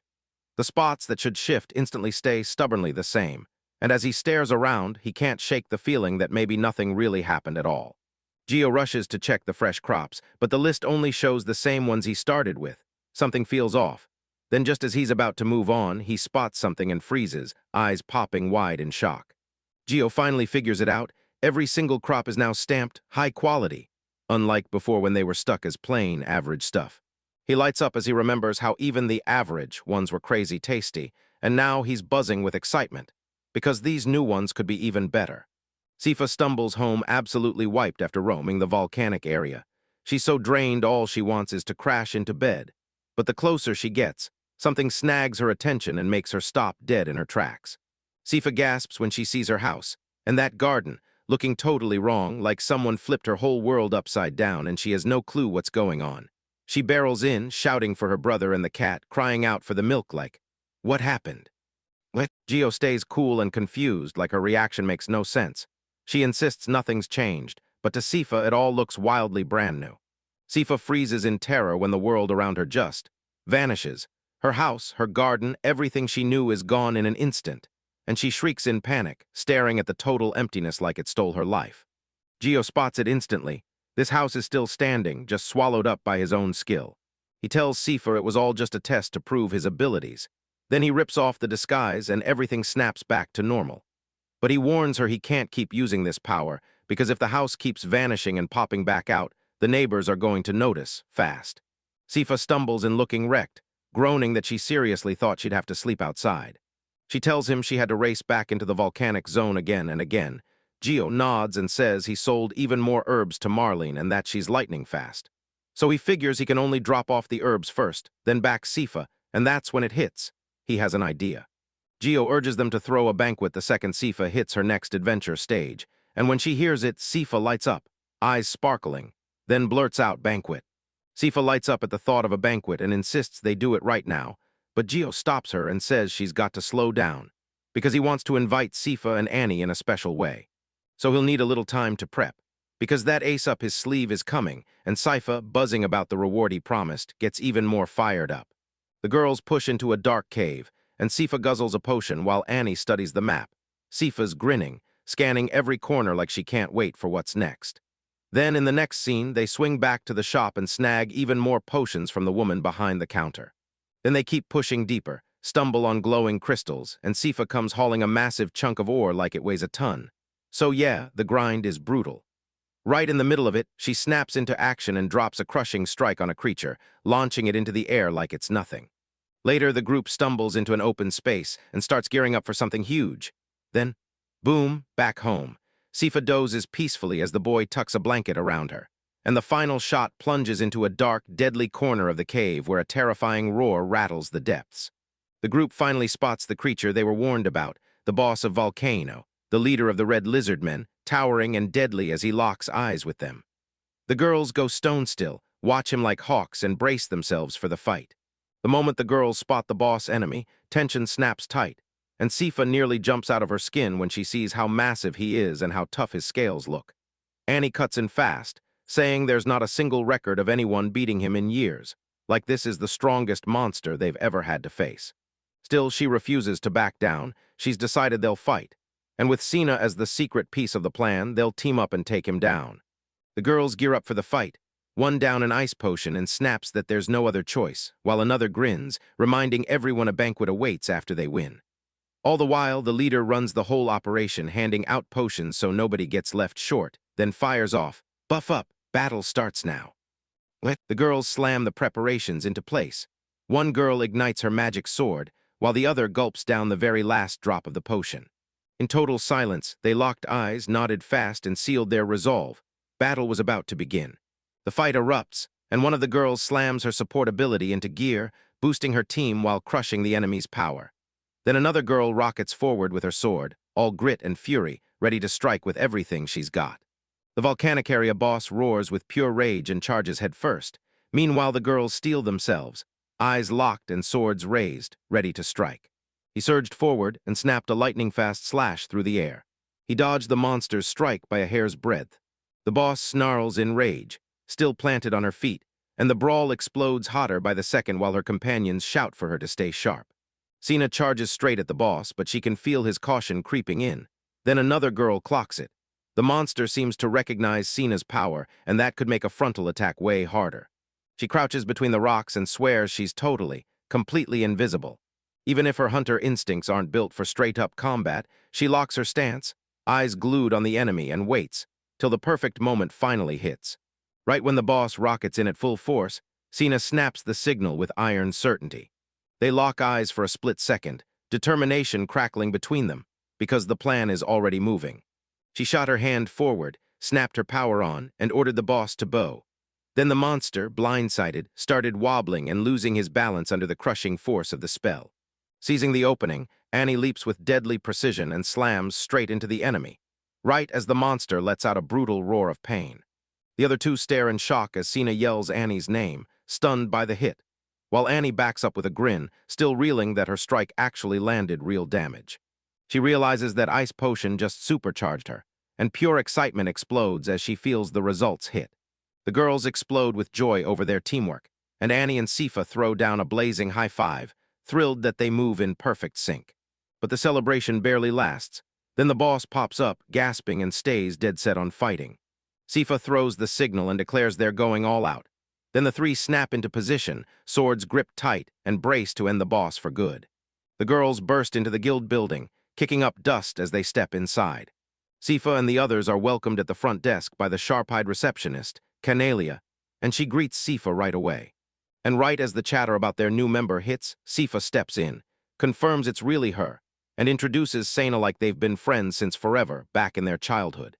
Cena starts daydreaming about food and ends up drooling so hard that Cifa can't help but comment, while the receptionist watches her and thinks she looks far from strong. Then Canalia steps in, says Cifa is powerful, but admits dungeon exploring is still brutal for her. Since she's picking it up little by little, the girls tell her, "We only showed up today to hand in the mission report." Cena slams a massive scale onto the table, and Canalia's eyes go wide. Wait, is that really a scale? Cena nods and says it came from Volcano, the monster they fought. Cifa slaps down the mission report and declares they beat Volcano, and Canalia erupts in shock, screaming, "No way!" So loud it yanks everyone's eyes over and the whole room goes stunned. Canalia's jaw drops when she realizes they really did beat Volcano, until Cifa confirms it and lays out the proof, like the whole scale of it. Cena and Annie just burst out laughing at her over-the-top reaction, and Canalia blurts out, "Wait, did you have help from another group?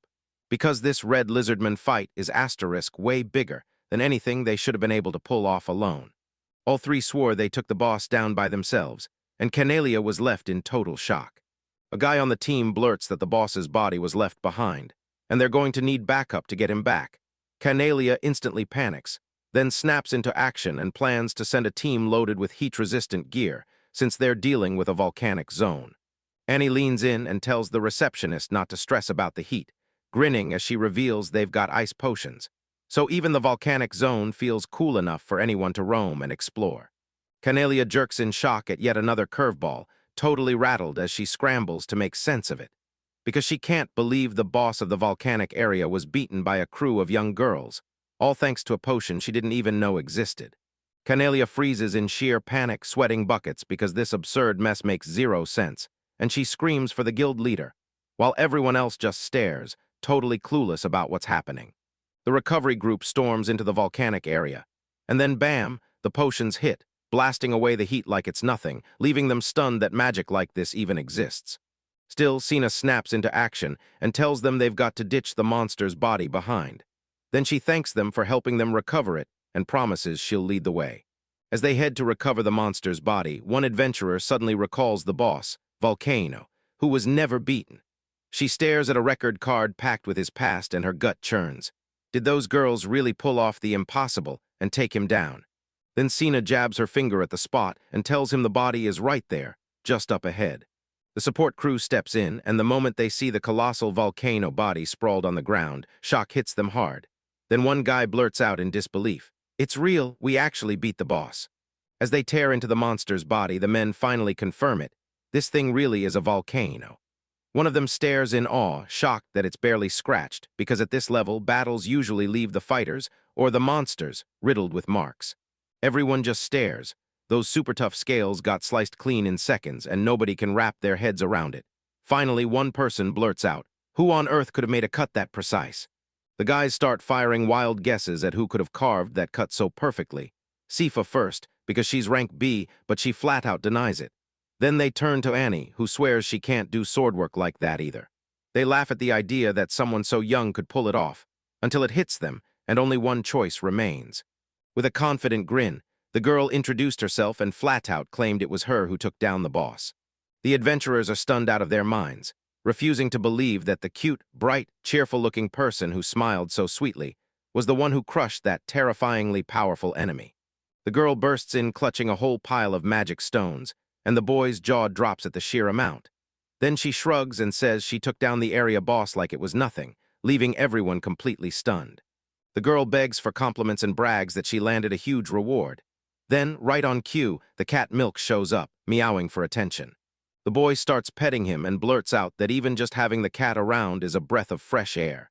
And that's when the girl gets all pouty, insisting she should refresh him too for the mere fact he's there, then grumbles that the cat didn't do a thing to earn it.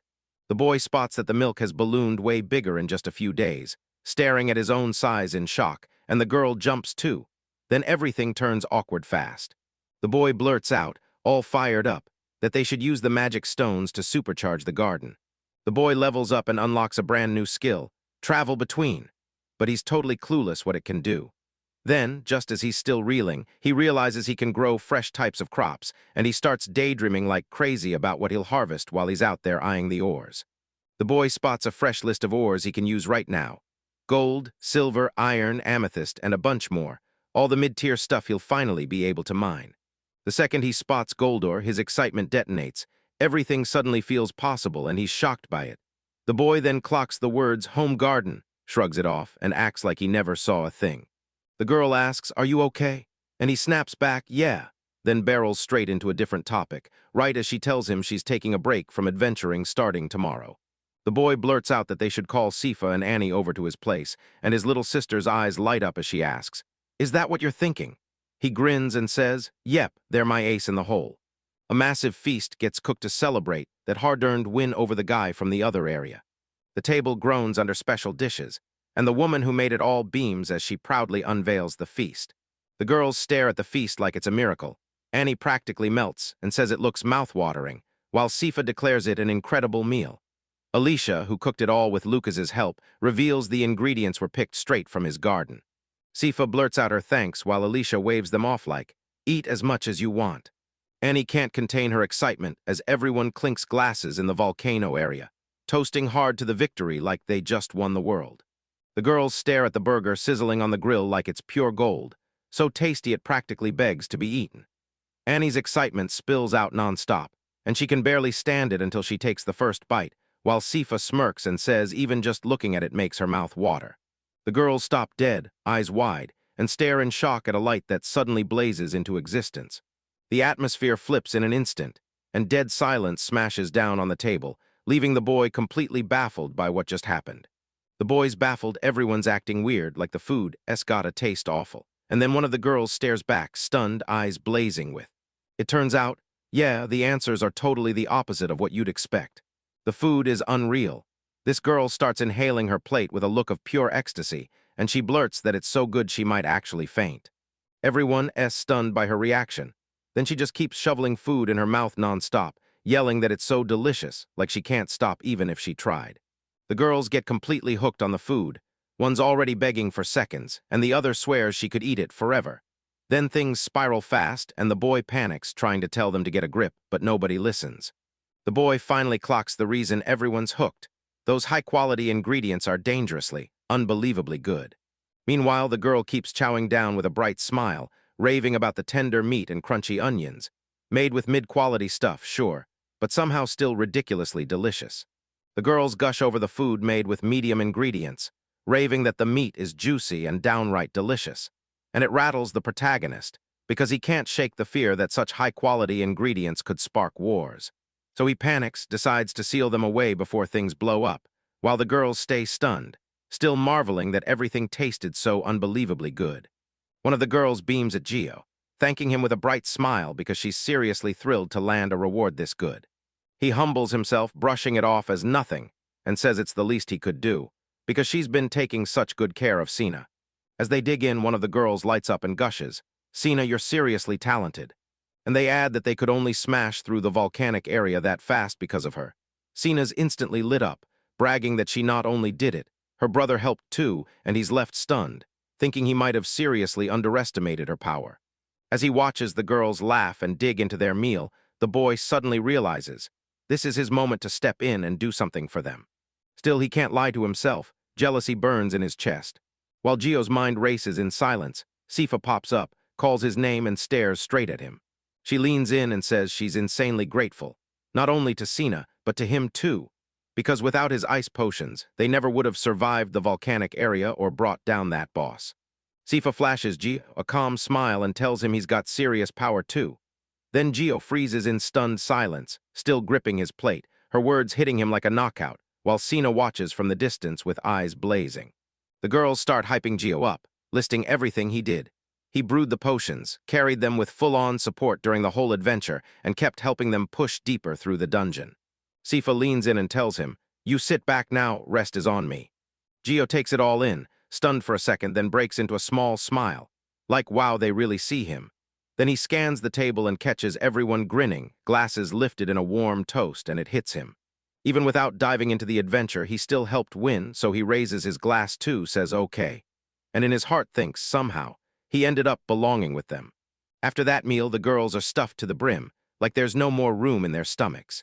One of them flashes a smile and thanks him, while the other shakes her head and says she can't take another bite. Gio watches the whole scene with a satisfied grin, and Cifa leans in, saying the amount everyone devoured proves the food was seriously amazing. So Gio turns and thanks Alicia for handling everything. The girls break the news. They're taking a breather from all these adventures for a while. One of them grins and says she's finally going to sleep her heart out, and the other steps up, offering to help out at the restaurant. Gio and Alicia practically glow with relief and joy. Gio watches Cifa stride off with Cena, his stomach twisting as he wonders what she's up to. Then she pauses, says her goodbyes, and tells them she'll see them next time. Cifa clamps Gio's arm, yanks his focus over, and when he whips around in shock, she demands, "What happened?" With a steady, serious gaze, she clamps his hand tightly and tells him, straight from the heart, that she genuinely wants to thank him. Gio's thrown off by Cifa's heartfelt thanks, and his brain can't stop spinning. Does she really like him? His heart pounds as she thanks him for the food and the potions, and Cifa seems a little shy. He straight up asks if they can hang out the next day, and Gio's face drops into shock, his heart slamming like crazy as he assumes she's finally asking him out. Gio shows up dressed to impress, grinning like he owns the world as he smooths his tie and catches a sparkle in his eye. Then his sleepy sister yawns and asks if he's really heading out, insisting he looks insanely elegant. Gio just laughs it off with a confident smile and says yes. Gio crouches to say goodbye to Milk the cat, then turns to Cena and begs her to look after him for the rest of the day. Then he strides out with zero hesitation, telling everyone he might not even show up again until the day's over. Gio struts through town, grinning from ear to ear, buzzing because he's finally getting the whole day to himself with Cifa. He's already picturing them in gorgeous spots, soaking up that romantic vibe, and mentally locking in for a real date. Gio can barely hold himself back, already picturing the perfect date in his head. When he spots Cifa up ahead, she flashes him a bright good morning, and it snaps his attention right to her. Gio rolls in looking a little nervous and asks if she's been waiting, and Cifa grins and says she just showed up. He tries to act normal, asks where she wants to go, then freezes when she tells him she's already planned it. Because inside, his mind is in full panic mode, screaming that this feels exactly like a real date. Cifa tells Gio she's already locked in where they're going, then demands he hand everything over to her, because that day is her way of thanking him for what he did. And Gio just stares, shocked at her stubborn resolve, only managing to say a really. Gio can barely contain his joy. Cifa prepared a special day just for him, and he's bursting with excitement.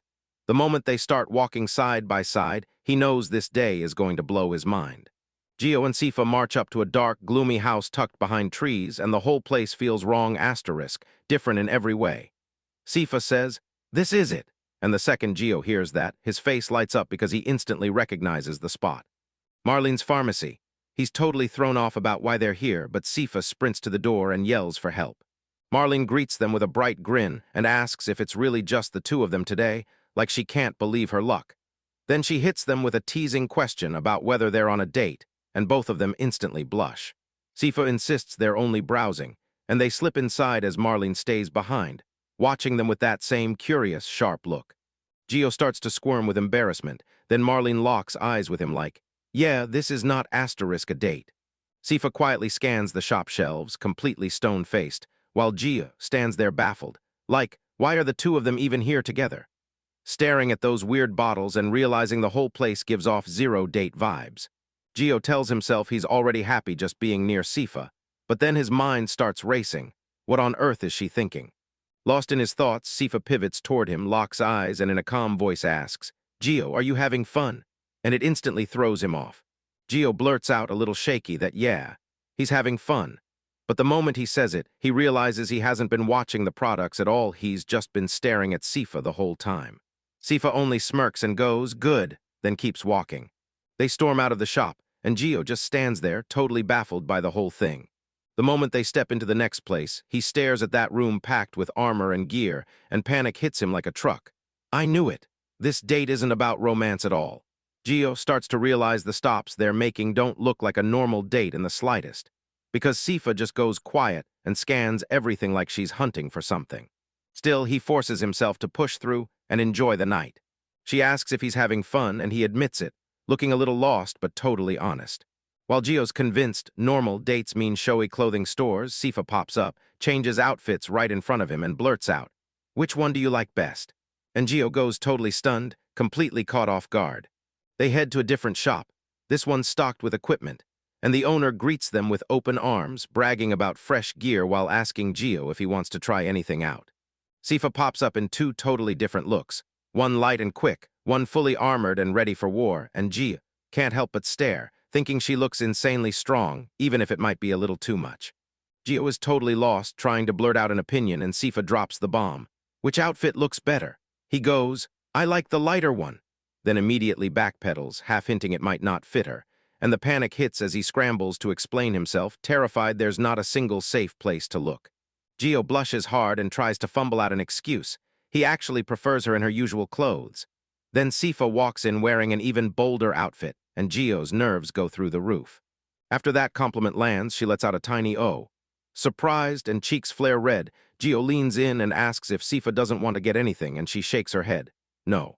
Then they burst up to the Adventurers Guild, and he panics on the spot, convinced this is definitely not a date. Gio's jaw drops when he realizes Cifa is basically famous here. People are straight up recognizing her as a rank B adventurer. He can't stop picturing that mind-blowing date with someone super famous, but he forces himself to stay locked in, while Cifa keeps a cold, serious face right beside him. Gio and Cifa head straight for the training area, where an instructor is blasting a student with a brutal scolding. Mess up one more time, and a monster's gonna swallow you whole. Gio's frozen with tension, but Cifa stays cool as ice. While others are out here honing sword swings and bow shots, this guy just slumps in the corner, jaw clenched, looking completely fed up. Cifa stands there in silence, eyes locked on every single detail like it matters more than breath.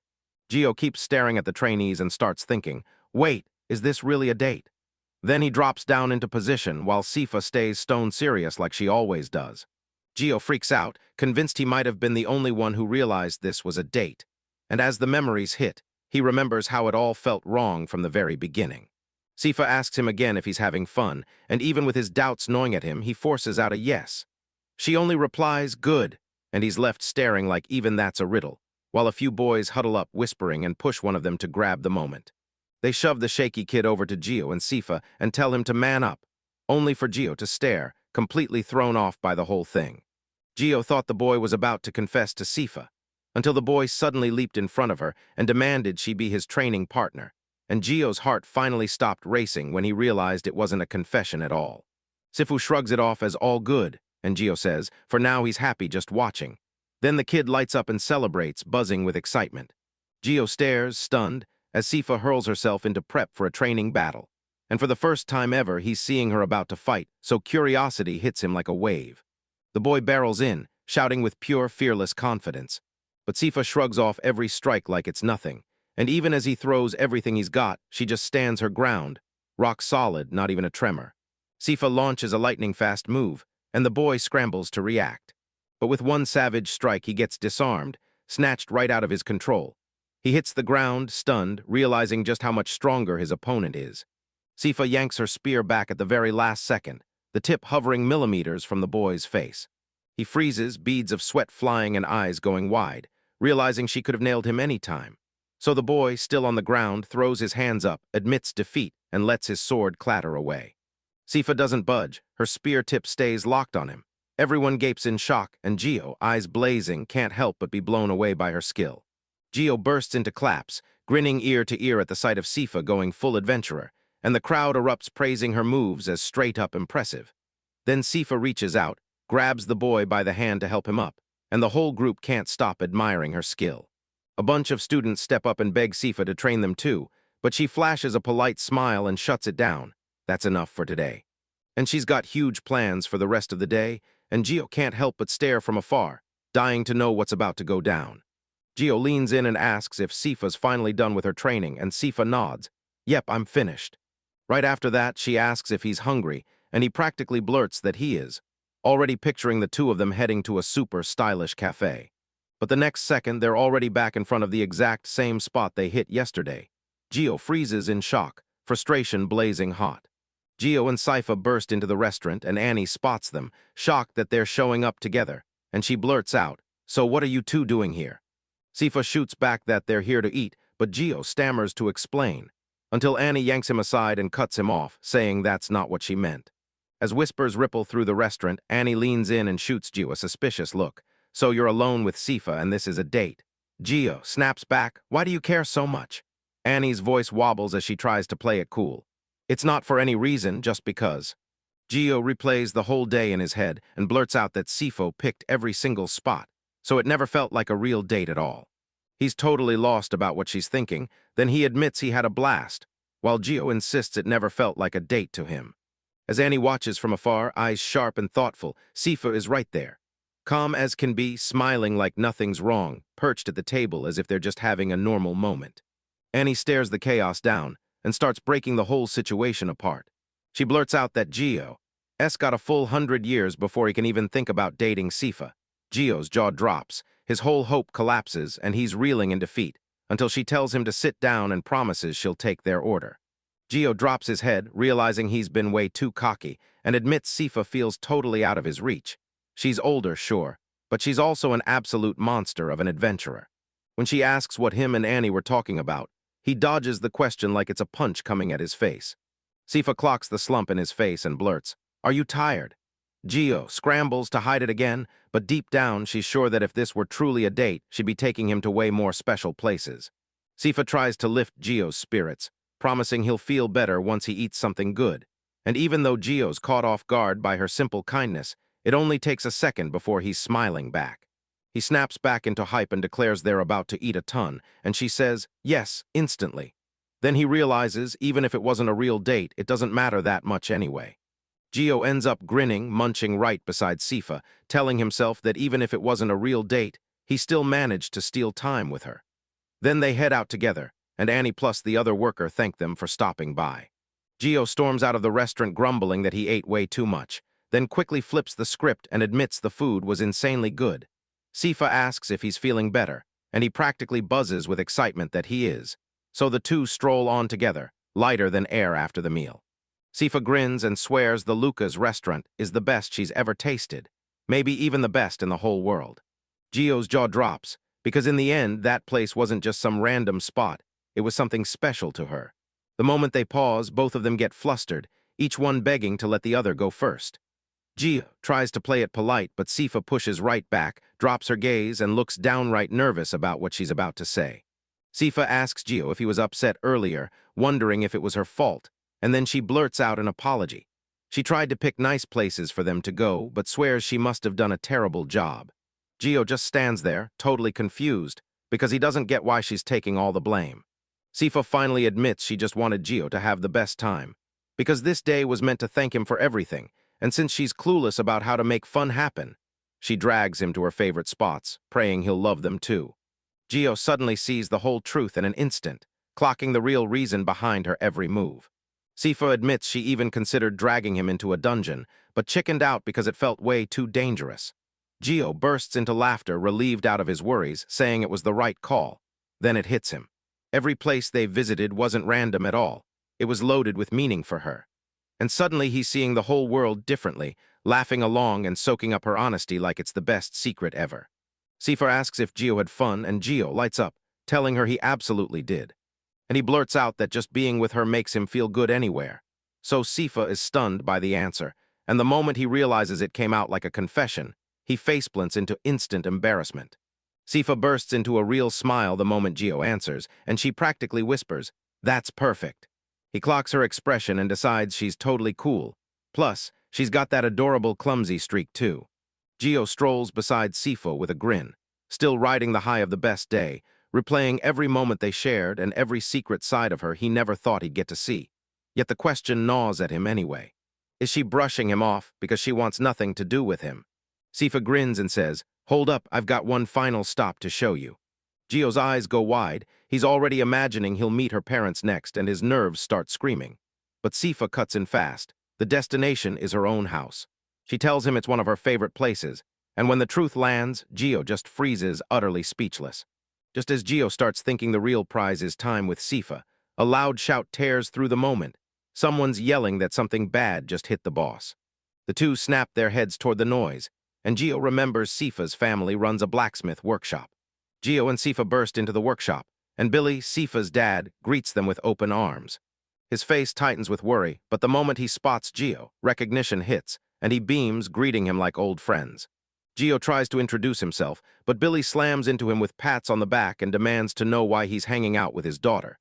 Then he spots Cifa and freezes, instantly panicking like Gio and Cifa are on some date, and he can't hide the nerves.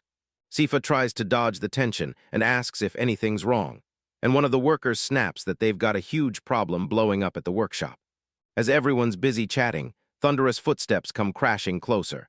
A mysterious man pops in with a grin, chuckling about how loud they're being, and Gio and Billy freeze, staring at the new visitor in pure shock. With heavy boots, the man storms in like a threat you can feel, locks eyes with someone inside, and snarls for the money he says he's owed. The tension in the air snaps into place the second it hits. The bald guy grins and introduces himself as Hisia, then casually demands a debt that's been 3 months overdue. Billy stares at him dead serious, while Gio and Cifa look shocked. Gio even can't believe the arrogant jerk is really the one Billy owes money to. Billy blurts out that he took one huge job just to clear the debt. He vows he'll get the money back, but one of the workers drops the bombshell. The merchant who hired them vanished. Cifa and Gio are left staring at each other, totally stunned. Hisia puts on a fake smile, then immediately starts poking at Billy, saying he's sure Billy can't possibly cough up the money. With a smug grin, he hints that the client might have vanished on purpose. Then Billy freezes, and before long he starts to suspect Hisia pulled the strings. Billy lunges to save the workshop, swearing it's been in his family since his grandfather's days, and Hisia won't be the one to ruin it. But Hisia shrugs it off, calls that a major issue, and offers a trade for the place, all while hinting he's got something else in mind. Hisia drops a jaw-breaking bombshell and suggests that Billy should trade his own daughter for the workshop, and the sheer madness leaves all three of them utterly stunned. Cifa blurts, completely baffled, because she can't even tell if he's actually talking about her. Gio explodes in rage at the ridiculous proposal and snaps at Hisia to knock it off with that nonsense. Tension spikes as Hisia locks eyes with Gio and glares hard, clearly fed up with his answer. Gio realizes he blurted the truth without thinking, and the regret hits him instantly. As Hisia closes in with fury, the air turning heavy fast. Before Gio can move, he snaps his arm out and demands Gio wait. For a split second, Hisia snaps into seriousness. Then the blacksmith steps in, tells him there's still time before the final deadline, and urges him to leave. Zia flashes a tiny, sarcastic grin and straight up admits he got wiped in this round. Before they go, Hisia slams home the rules. 3 days to come up with the money, no excuses, and they'd better do their absolute best. Every single person feels the tension in their bones, especially Gio and the girl sitting right beside him. One of the workers comes charging to the boss, claiming he's checked the Merchants Guild again and again. But nobody there has ever heard of any merchant with that name. Gio blurts an apology for dragging the boy into the chaos as he scrambles to make sense of it all. But the man's frustration finally snaps into clarity. Every single order was a trap set from the very beginning by the lone shark. Gio tells them, yeah, we've got top-notch craftsmen and regulars who always come back, but the shop's still bleeding money. New customers keep sliding in with changed specs, forcing Gio and the crew to eat the extra costs, and that's what's pushing them straight into the red. Gio still remembers the night he hit rock bottom in a tavern, terrified and clueless, with zero idea where to go next. Right when Gio thought he was safe, a man slid up to him and bragged he was a lone shark. His name was Hisia, and that was the moment Gio's attention snapped to him. Gio says he first thought Hisia was solid, but then the guy vanished and slammed the brakes on every contact. So Gio had to delay the payment, and that's when the crew starts snapping the puzzle pieces together. They realize the lone shark likely orchestrated the whole trap from day one to drag them into trouble, and one of them even suspects Hisia might have cooked up the fake client's order too. The boy can't shake the feeling that something's off. No matter how much he has nothing to pin on Hyzia yet, he's starting to see the real danger isn't the money at all. It's Hyzia's way too direct interest in that workshop. And in his mind, the loan shark isn't just here to make a deal. He's setting it all up on purpose, blocking them from paying so he can swoop in and steal the place. She thinks if I can grab the reward from beating that area boss, I might be able to help. But then reality hits. 3 days just isn't long enough. Meanwhile, the boy jumps in and offers to help with the debt, straight up asking the blacksmith how much he owes, and telling him he'll chip in as long as it isn't some wild, impossible number. The boy presents a fat handful of gold coins he scraped together from selling his crops, hoping it'll help. Then the blacksmith just raises an empty palm and stops him cold. And the debt hits like a hammer, 500 gold coins, plain and brutal. The boy stands there, stunned, as everyone in the workshop freaks out. Because the debt is revealed to be worth a whopping 500 gold coins in just 3 days, and suddenly the whole room turns tense, desperate, and on edge. Geo thanks the girl for jumping in, and she promises she'll do anything she can to help. Later, as he drifts through the city lost in thought, a bad feeling hits him, hard, and he starts to fear the loan shark's real target is Cifa. He can't possibly raise enough money in time, even if he sells every last crop, and panic claws at him as he desperately searches for any other way out. Geo wrestles with a risky move, then thinks of Laruka, she could help. But he has no idea where she is, even though she usually shows up in the morning to pick up the crops. But he snaps, there's no waiting now, and with pure determination he bolts off, ready to take matters into his own hands. He decides to hunt down Laruka at the Merchants Guild. But the moment he asks about her, he gets nothing but bad news. Geo grills the guild's employees, yet every answer crashes flat, because Laruka's a merchant who's nearly impossible to track down. Right as he's stuck in his thoughts, Laruka bursts in out of nowhere and yells his name. Geo's shoulders finally drop when he spots Laruka. He barrels toward her and blurts that he's been searching for her. She catches the agitation in his face and demands to know what happened, and Geo starts his explanation. Geo tells Laruka he's got something huge to show her. Then he digs a stone out of his backpack and presses it into her hands. When Laruka spots what it really is, her eyes widen, because it totally looked like gold ore. Geo spills the truth. He grew that ore in his own garden and then shoots a question. If he sells enough, can he finally crush the debt? Laruka shoots back in surprise, then admits it's going to be insanely tough, because gold mines are run by the government and nobles, and if he sold too much ore, they'd slap him with illegal mining charges. Geo crumples under the pressure, asks what else he's even supposed to do, while Laruka starts firing up her brain for a backup plan. Laruka fires off a question. Geo, can you grow other ores? And Geo doesn't just answer, he reveals a massive mithril plantation, then explains why it's perfect. It's a rare metal tied to mana and not controlled by the authorities, so it can be sold under the radar without anyone catching on. Geo starts to panic over the deadline for the debt, but Laruka steps in like a lifesaver and says she's got a brilliant plan to handle it all for him. Laruka leans in, tells him he can trust her, and vows she'll take care of everything. Geo's shoulders drop with relief as he smiles and nods, accepting her help, swearing he's betting everything on her. As the blacksmith wipes his hands and shoves back from his workshop, because he can't cough up his debt, his daughter grabs him and begs him to don't quit, and right as that hope hangs in the air, Geo rolls in with Laruka at his side, and she flips open her confident smile, declaring she's a merchant and that she's here to place an order on Geo's recommendation. The blacksmith snaps that the workshop is closing for the day, but Laruka catches him off guard. She says the client wants to pay up front.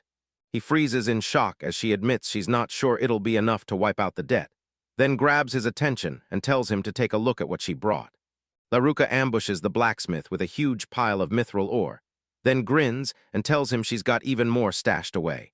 She counters the deal with a straight-up request. She wants to order 200 sets of swords and shields. The blacksmith gets hit with a wave of shock when the order lands for 200 sets, and he instantly realizes that kind of money could fix everything, until he finally sees what the proposal is really worth. Laruka gets suspicious because it feels way too perfect, and he snaps, asking if they're trying to trick him. Laruka admits she totally gets it since this is their first meeting. But then she flips the truth on him. Geo handed her this deal, and she presses him straight up whether he even trusts Geo himself. Cifa cuts in mid-conversation and declares, "I trust Geo."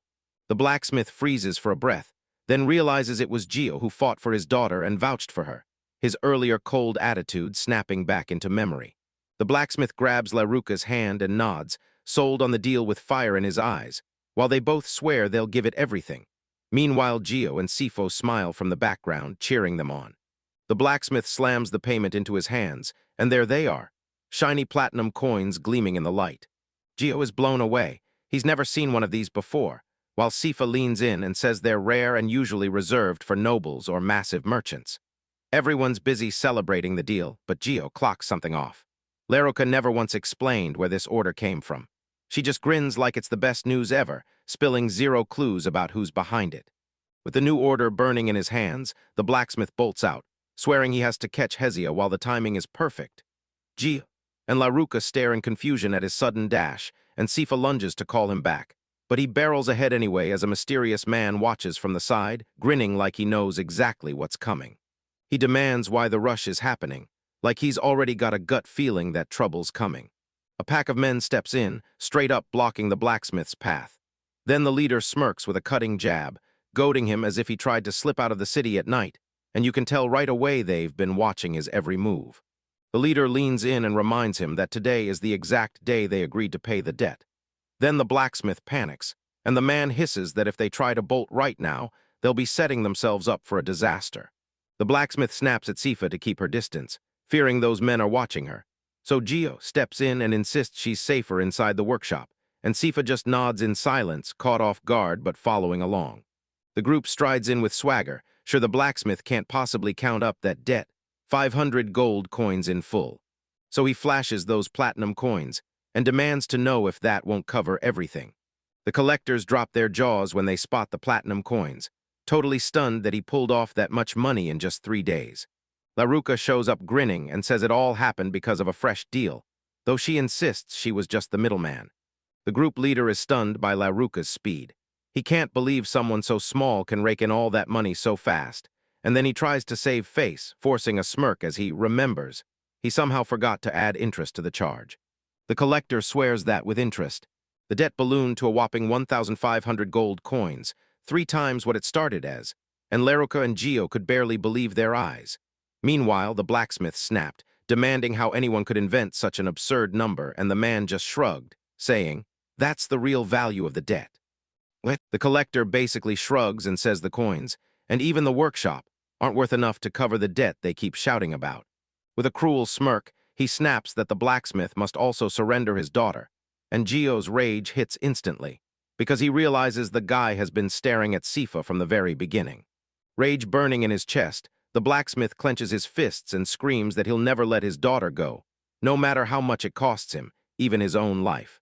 Sensing the storm brewing, the collectors try to seize control by claiming they only want things to stay nonviolent. Cifa stands there in silence, nerves jangling, while Gio, with rage blazing in his chest, steps up and tells the group to knock it off, and the blacksmith, still fuming, hurls curses at the group leader. Gio steps up to the group leader, squares his shoulders, and loudly declares that he'll never allow it. So hard and so fearless that it instantly shuts the man up, leaving him stunned and momentarily speechless. The leader locks eyes with Gio, instantly remembers the boy he fought before, and fury ignites in his chest. Gio shoves him with raw force, and even with fear clawing at him, Gio shoots back that it's all his business, while Cifa watches, terrified, and blurts out his name. Gio speaks with steel in his voice. This is all his problem because Cifa is his precious friend. The girl just freezes, staring at him in stunned silence. Then the group leader bursts into laughter and admits it. Gio's got real courage.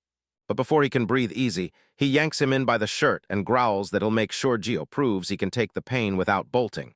Because this time, he's dead set on hurting him. Laruka cracks the tension wide open with a grin. She admits she forgot to tell them one crucial thing about the client. Then, when everyone snaps their heads toward her, she stays cool, slips a hand into her bag, and searches like she's holding back the biggest clue. With a huge grin, Laruka pulls a document from her bag and drops the bombshell. The real client is the lord of this very region. The whole place goes silent with shock. The collector boss snaps rigid, the blacksmith's eyes bulge, and the henchmen all flinch in fear. G stands there, stunned, finally realizing the mastermind behind it all was the very lord of this land. The story snaps to a castle. Someone sits down with a steaming cup of tea, sighs, and admits they always cave to Laruka's demands. Soon it clicked. She wasn't talking about just any boss in Arsel, but the provincial city chief, meaning Laruka's backing was coming straight from the region's top authority. Gio spots the coat of arms on the paper and instantly knows it's the real deal, the Lord's Laruka. Then he flashes a smile, and if they dare to squeeze the workshop for anything unfair, the Lord will catch it for sure.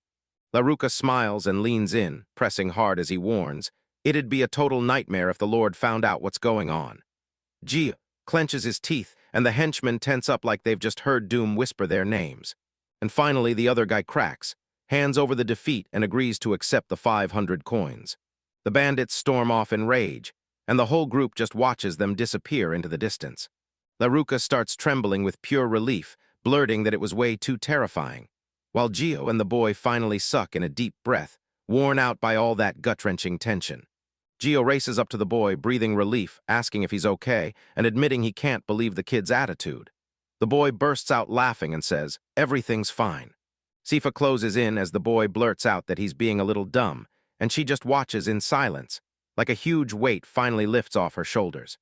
Cifa launches straight into the boy's arms and clamps on tight, catching him totally off guard. He freezes, clueless on how to even move. Gio and the hat-wearing girl stare in shock, mouths hanging open, eyes full of emotion. Cifa shoots Gio a tender, loving grin and blurts out, "Thank you for real." Her father's workshop stays perfectly safe, while Gio goes totally still, panic crashing through his head as he freezes under the hug, clueless what to do next. Gio still reeling from that hug, words tumbling out of him like he can't even breathe, while Cifa, quiet and shy, steps in and thanks him for everything.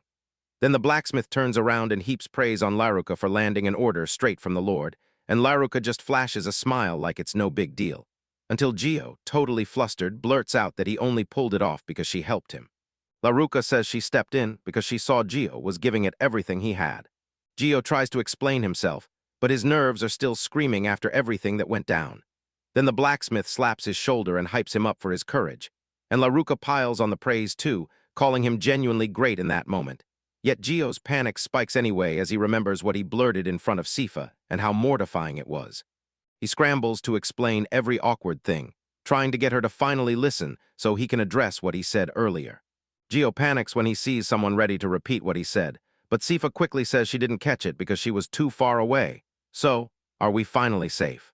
He draws in a deep breath as the atelier owner thanks him from the heart for his help, and Cifa chimes in that she'll find a way to pay him back. Gio grins and says he doesn't need any more. Cifa's hug was more than enough, and as he smiles, he admits to himself that he usually lacks the courage. Now he finally breathes easy after that terrifying guy. Gio glances at Laruka, who's bouncing with excitement, flashing that all-good sign, and Gio breaks into a smile. Then Cifa just watches them both, smiling so calmly it feels like joy, and she whispers that she's glad. Gio shoots Cifa a small grin, and Laruka just watches from his side, while Gio quietly cheers inside, thrilled that he fought to keep her smile alive.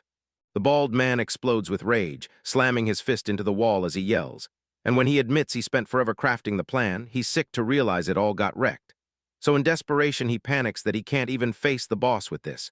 Meanwhile, another guy stands there with arms crossed, watching in deadly silence. The blonde swore he couldn't track down the girl's base, yet he still found the spot she keeps going back to. He says this is the young man's place, the one the merchant was with, and the bald man snaps, "That's enough," then admits he can't stand the boy either. Gio grins as he picks fresh veggies in the garden, totally clueless that someone's watching from the shadows, because that mysterious figure has already vowed to grab him and use him as bait. Dennis practically grabs the chance and eagerly offers to test the potion, because that's exactly what the assistant is supposed to do. She orders him to dunk his face into a basin of water laced with the potion, and because curiosity wins, he agrees. As soon as Dennis plunges his face under the water, he's hit with a storm of bubbles, and then he realizes, shocked, that he can breathe underwater just fine. Dennis goes wild when he realizes he can breathe underwater, and Marlene reveals the potion was brewed with air flowers, so whoever drinks it can move through the water like it's solid ground. They say the air flowers in that potion only bloom up in the highest peaks, and they're ridiculously rare, and Gio's the one who hauled them in. So the girl can't help wondering how he's snagging those impossible-to-find items. Then Marlene, hearing it, slips away quietly. Dennis panics and scrambles to dump the potion water from the used bottle, trying to get rid of it fast. But Marlene slams the moment to a stop. She swears she'll guard the bottle like a priceless heirloom and even promises to save the water for her own little treat later. sending Dennis straight into a spiral of nerves. Cifa barges into the shop, yelling for Marlene and Dennis. Then both of them instantly freeze in fear. Dennis, panicking, hurls the water away the instant she shows up, then unleashes a scream full of pure despair. After that, Cifa only stands there in silent shock. Marlene's quiet tears start to roll in, while Dennis, finally relieved, greets Cifa with a smile he's forcing on his face. Cifa asks what happened, but Dennis dodges the truth like nothing's wrong. Then Cifa grins and says she's gearing up for her next big adventure. Dennis flashes a grin to dodge the topic, saying Marlene just finished a fresh potion, while she sobs quietly in the background. A lone wolf creeps up to the house, sniffing the air like it's hunting for secrets. Gio grins and calls him over, dinner's ready, and offers him milk. The girl beside him practically bounces, begging for some too, and the wolf just meows like it's a cat. Gio serves the creature a plate of fried fish and swears it's his absolute favorite dish. The cat creature chomps away like it's happy, but it's way bigger now, more wolf than kitten, and the girl just stares, saying he's grown so much she can't carry him anymore. Gio grins and says it's because he's been eating far more than just milk lately, and she goes wide-eyed like, milk really made him grow that much. Gio drops that wild claim that the milk came from a monster egg, yet somehow he doesn't look scary at all, because he's totally glued to his person. Even as he grows up, Gio's still totally spoiled. Milk curls up in his lap and gets petted, purring like crazy. The girl grins and says she wants to pet him too, but Cena lunges toward the milk. Then the beast growls, snaps close, and nearly bites her. Gio shrugs and says he just doesn't like her, and she huffs. That's not fair. Gio pivots the conversation, shoots off a question about the day's adventure, and tells her to hurry up and finish her food. She lights up and says yes, already buzzing as she wonders what area she'll go explore next. Gio and Cena crash up to the entrance of a creepy underwater zone, and Gio swears it's a dungeon. No one has ever dared to explore it. Water's a brutal disadvantage, so Cena pops the aquatic potion they brought and decides to prove it works. She downs it, grinning like crazy, and wastes no time, ready to dive in and start uncovering the unknown. The three plunge into the water right after downing the potion. Then, boom, they can breathe easy and move like normal again. They glide through the deep, fearless and ready, swimming straight into the unknown to explore the underwater dungeon. The girls stare in disbelief at what these potions can do. Underwater, they're breathing easy, walking without struggle, their clothes stay bone dry, and they can still talk to each other crystal clear, like they're standing on solid ground. As they press deeper, one member suddenly catches a heavy presence creeping closer, while that hunter's scent still clings and leads the way. Then, boom, a giant monster bursts out of the dark depths and surges toward them at full speed. The whole group watches the creature close in, and someone blurts, "It's just a fish, a ridiculously huge one." Then one of the adventurers snaps her weapon into position, locking in her grip as she braces to take on the monster that's about to strike. Cena lunges and smashes the giant fish with a clean, pinpoint strike, slicing it cleanly in two as she shouts through sheer determination. Then the blade's brutal force ripples the water, proving she's still got total control of her sword.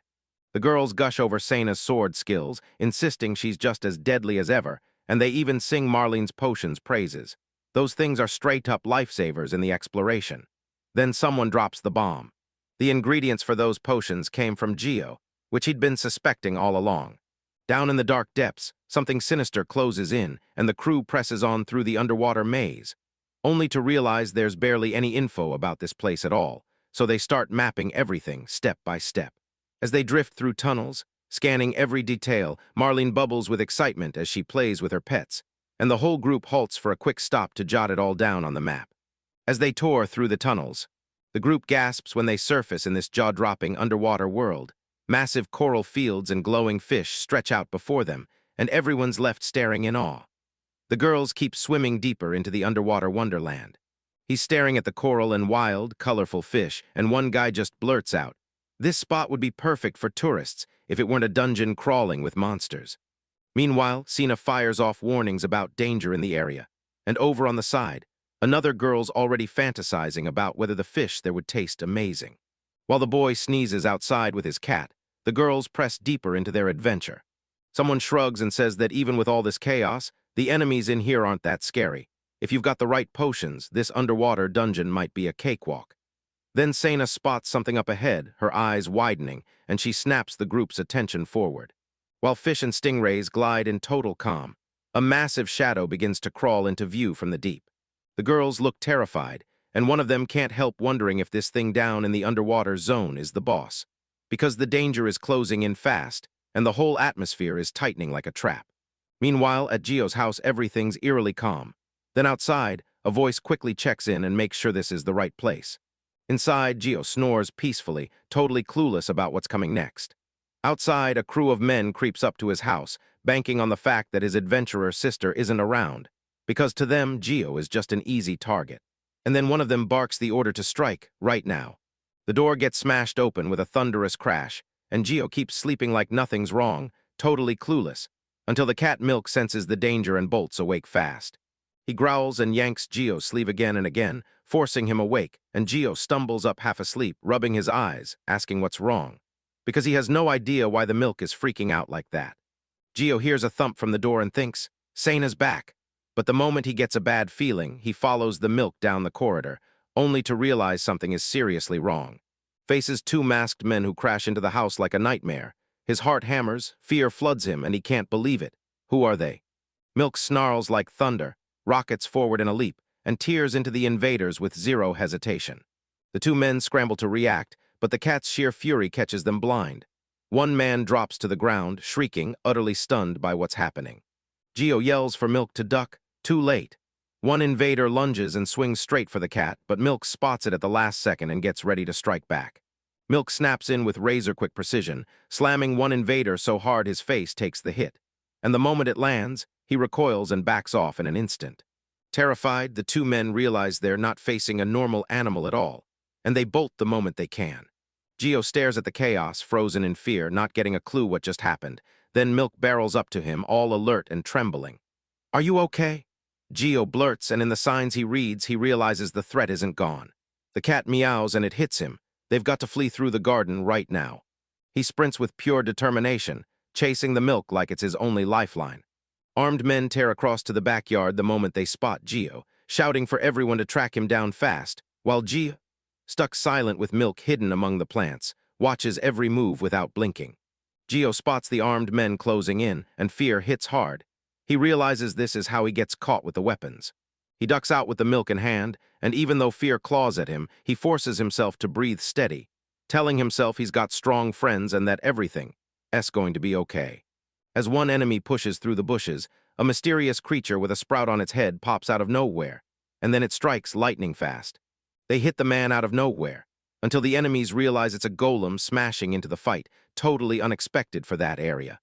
One gets hurled aside, but the rest scramble to figure out why those monsters are even there. One invader forces a calm voice and swears that only a handful of golems are out there. Then he spots even more people showing up out of nowhere around them, and it hits. This situation is spiraling out of control fast. The henchmen lose their nerve the second the golems keep flooding in, way more than they expected. One of them whimpers that it's not enough, and a harsh superior voice slams down, demanding to know why they still haven't grabbed just one boy. Gio peers in, Milk hidden, and spots a brand new figure popping into view. Then one would-be invader blurts out an explanation, stunned by how suddenly the golems show up in that spot. A mysterious figure keeps staring in tense silence, gripping his sword like it's the only thing holding fate together. Then he explodes out of the bushes in one sharp burst, hearing the move before you even see it, launching forward with lightning speed as he swings a brutal sword strike that slices clean through the field like a promise kept. He watches everyone else struggle, sneers at the whole mess, and laughs that it's unbelievable they're getting beaten by enemies this weak, cold, contemptuous, and completely ignoring how dangerous it actually is. The boy's stunned. He finally recognizes the man who just showed up and panic screams, "Did he come for revenge?" Because he's watching his golem get obliterated in the blink of an eye.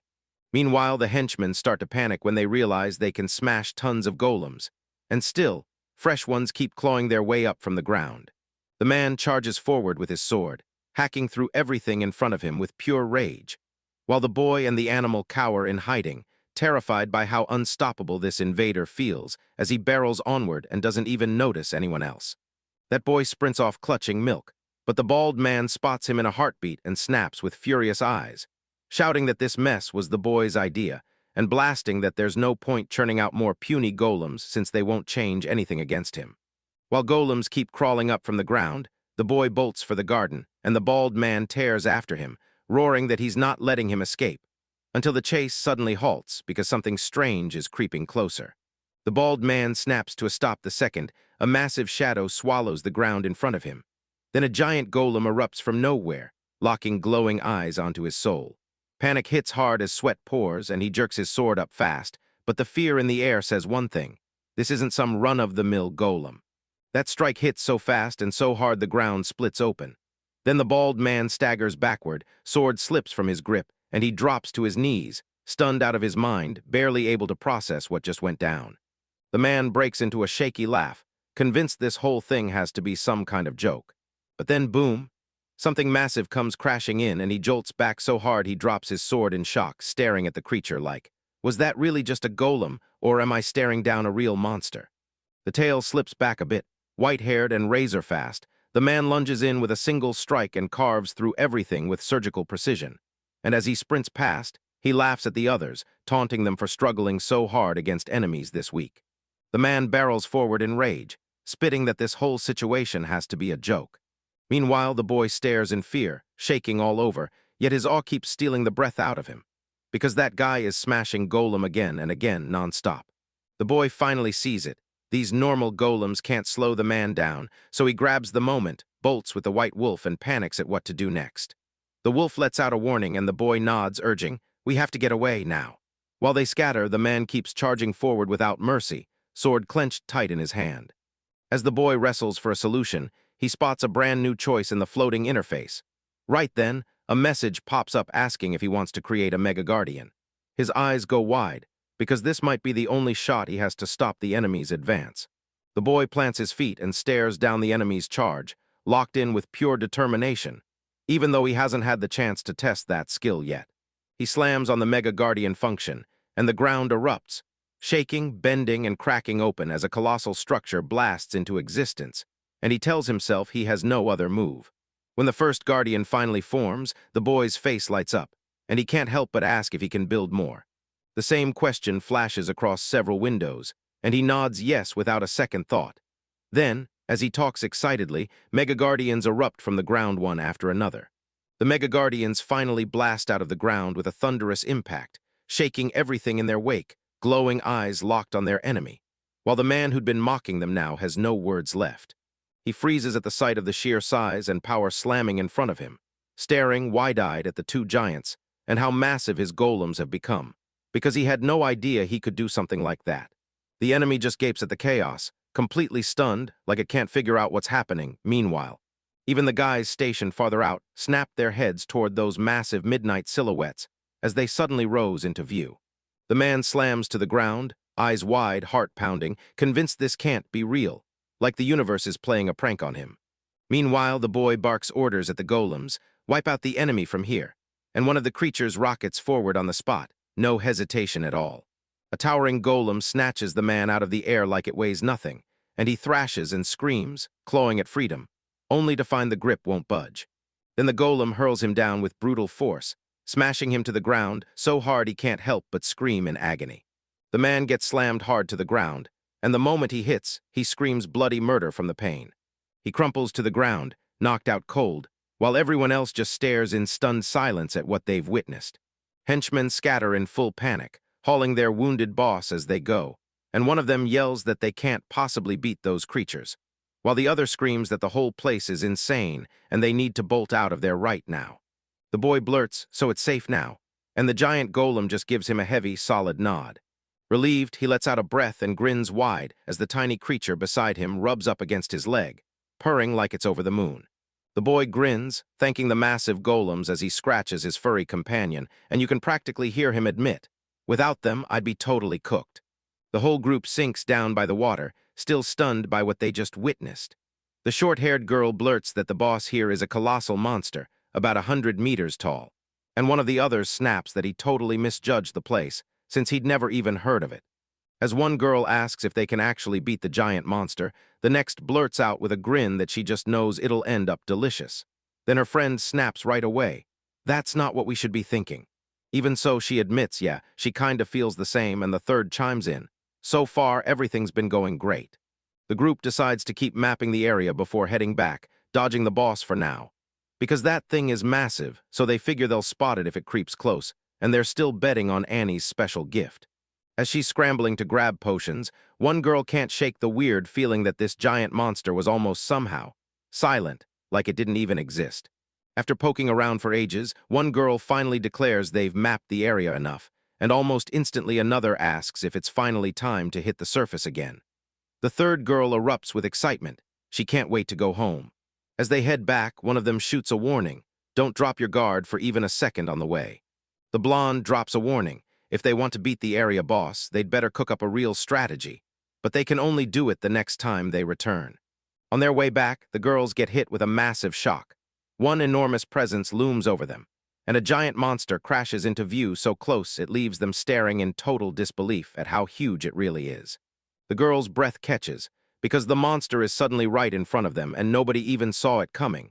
While she panics, terrified that she didn't sense a thing, not even with the hunter's razor-sharp scent.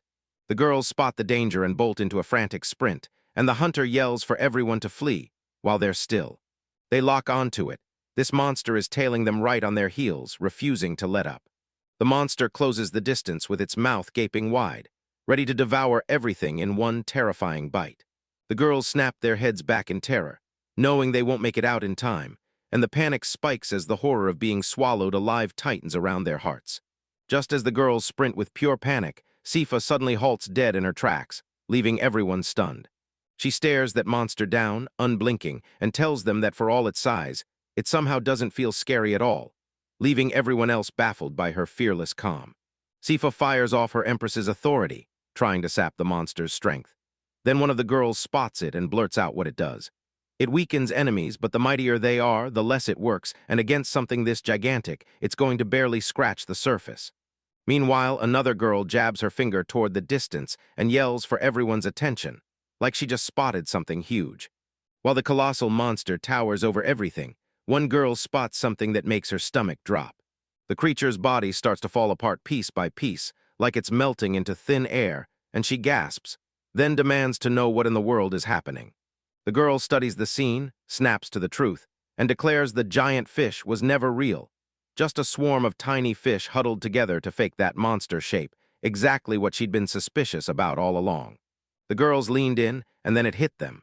The giant monster wasn't a beast at all, but a huge swarm of tiny fish. That's why its presence felt so faint. Even the hunter with the scent couldn't pick up a single weird thing before. The girls snapped their weapons into place and braced themselves, because they finally get it. Monster was nothing but a fake trick cooked up by the fish group. But one of them snaps that they can't drop their guard yet. Something else must be leading the others, so they keep their eyes sharp, ready to strike the moment it calls for it. The blonde plants herself hard on the ground like a shield, while another girl snaps into action, determined to wipe them all out in one go. Then both push forward without hesitation as she thrusts her hand out, and her power flares bright, and boldly demands the little fish bow before her, right now. The fish scatter in a blur. Then a brown-haired girl springs right into the middle of the chaos with her. Sword in hand, he sliced with razor-true precision, one clean cut after another as the shots hit. She darts in with ruthless speed, striking down multiple targets in one relentless burst. The girls spot the fish suddenly crawling at a snail's pace, and one blurts out that her companion's power is hitting the enemy perfectly, dragging it down hard. They kept grinding through the little fish, one by one, until the waters ran clear. But right in the middle of the crowd, a bigger, sharper-eyed fish suddenly slinks into view, and its threatening stare grabs everyone's attention in an instant. Right in the heart of the fish formation, a brutal surge of energy erupts and rips open a dark, sucking vacuum, leaving the girls frozen in shock, while the blonde stays stone-calm, eyes locked on it like she's already seen this coming. The girls get completely blindsided by a high-speed swarm of flying fish that slam into them from every angle. One girl shrieks as pain erupts, and she scrambles to shield herself. The blonde girl, already getting crushed by the oncoming attack, realizes her power can't stay on any longer. Then everything spirals into full-blown chaos. The girls scramble to regroup, gasping for air for just a second. Then one spots it. The fish swarm is slamming back with full force. The blonde snaps into position again, throws her hand up, and fires her power, trying to choke off the charge before it overpowers them. The crew keeps pushing forward, and the blonde in front spots something off, because something strange is coming straight at them. A deafening roar rips through them as a blast of energy, or maybe wind, slashes past, and everyone jolts, spinning toward the sound with sharp tension in their chest. A girl spots something barreling in at full speed and snaps into action. Then a massive fish bursts out of the school. She lunges forward and drives her blade straight into it, no hesitation at all, because she instantly knows it's the leader. The leader fish gets smacked right on target, and the next second it starts to crumble apart midair. Right away, the massive school blows apart and the whole place scatters, like it suddenly lost its bearings, and the girls on the distance can only stare, stunned as the whole chain reaction kicks off. The girls stare in shock as every fish vanishes in an instant, until the one who killed the leader fish admits the truth. Once it was defeated, the rest scattered and fled. Staring at the body still twitching on the ground, they snapped to the truth. This was the one running the whole school, and they knew it. He was the leader. One girl is stunned that Cena can spot it even while everything's chaos, and she bursts out laughing, saying she barely caught a glimpse and she only cut by pure instinct. Everyone crowds in to praise her, stunned by what she pulled off. Then they start asking, was that fish the area boss? Because that look was way too sneaky. It hit hard. One girl groaned, exhausted, saying her whole body was killing her. Once everything finally calmed down, the girls huddled up and decided to head back, then rush straight to the guild and spill everything that happened. So they swam together through the underwater tunnel, leaving the whole nightmare behind.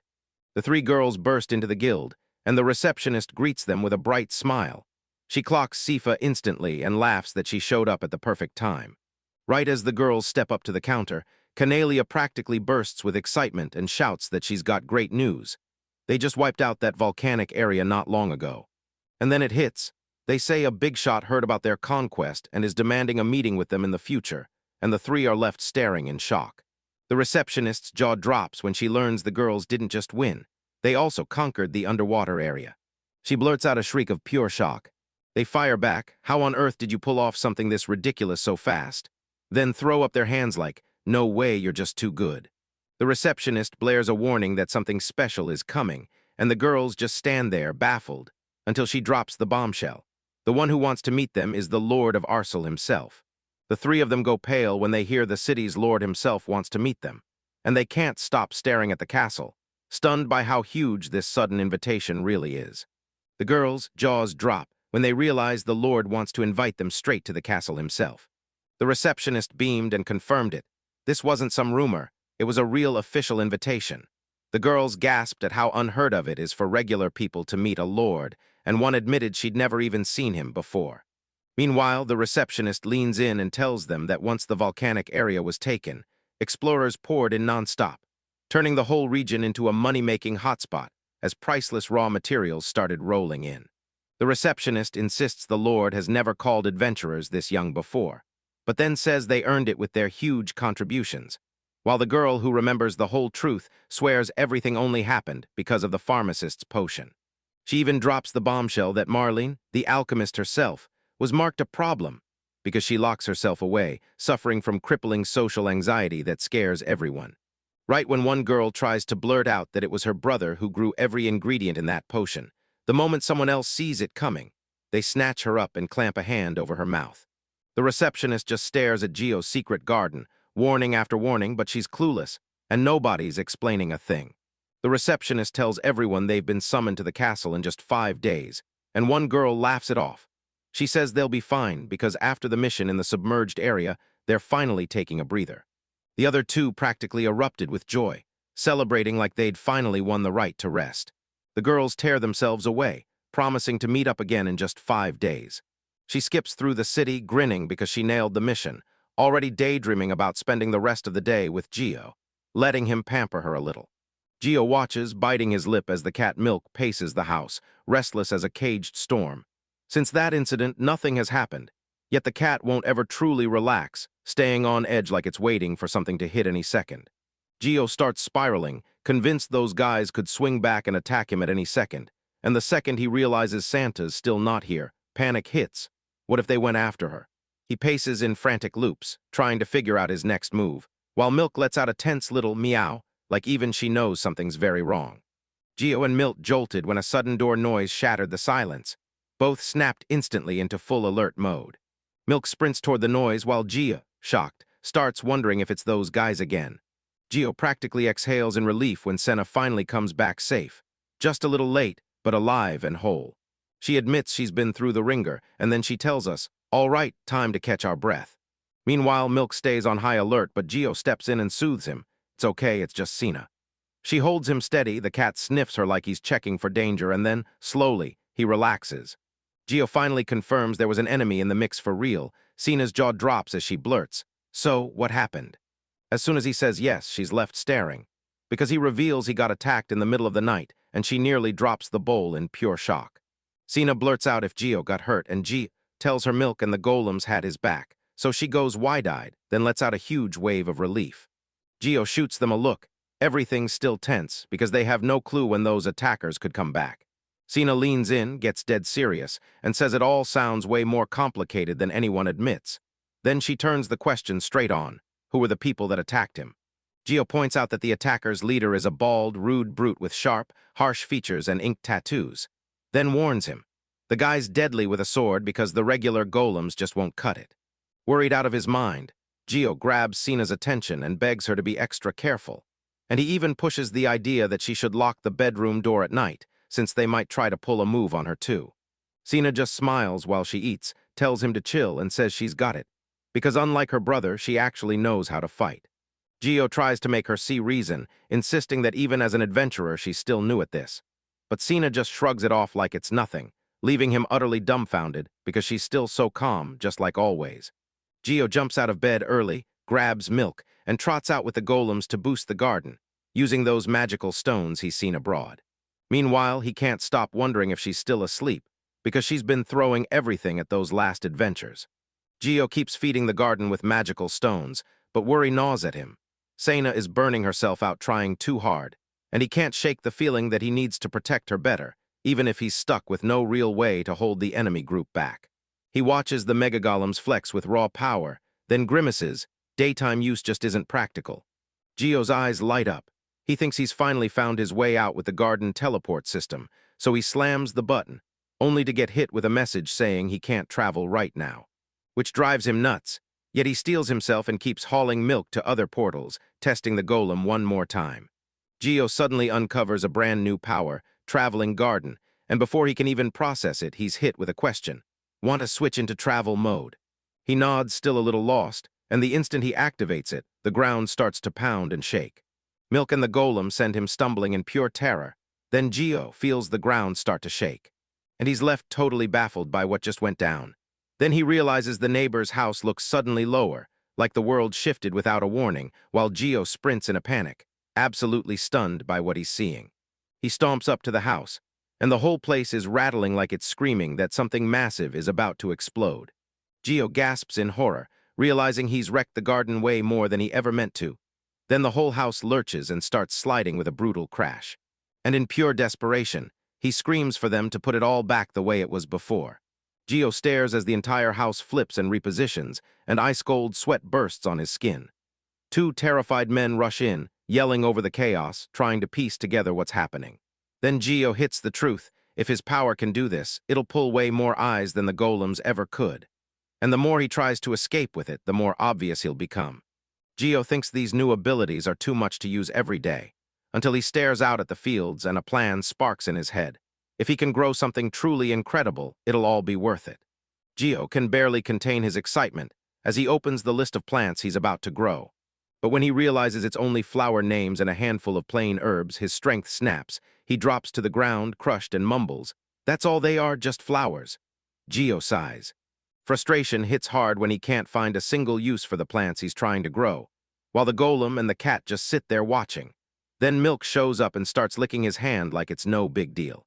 Gio snaps into action, yells for the cat and the golem scrambles to follow, letting out excited mew-mew. Sounds like it's fully part of the game.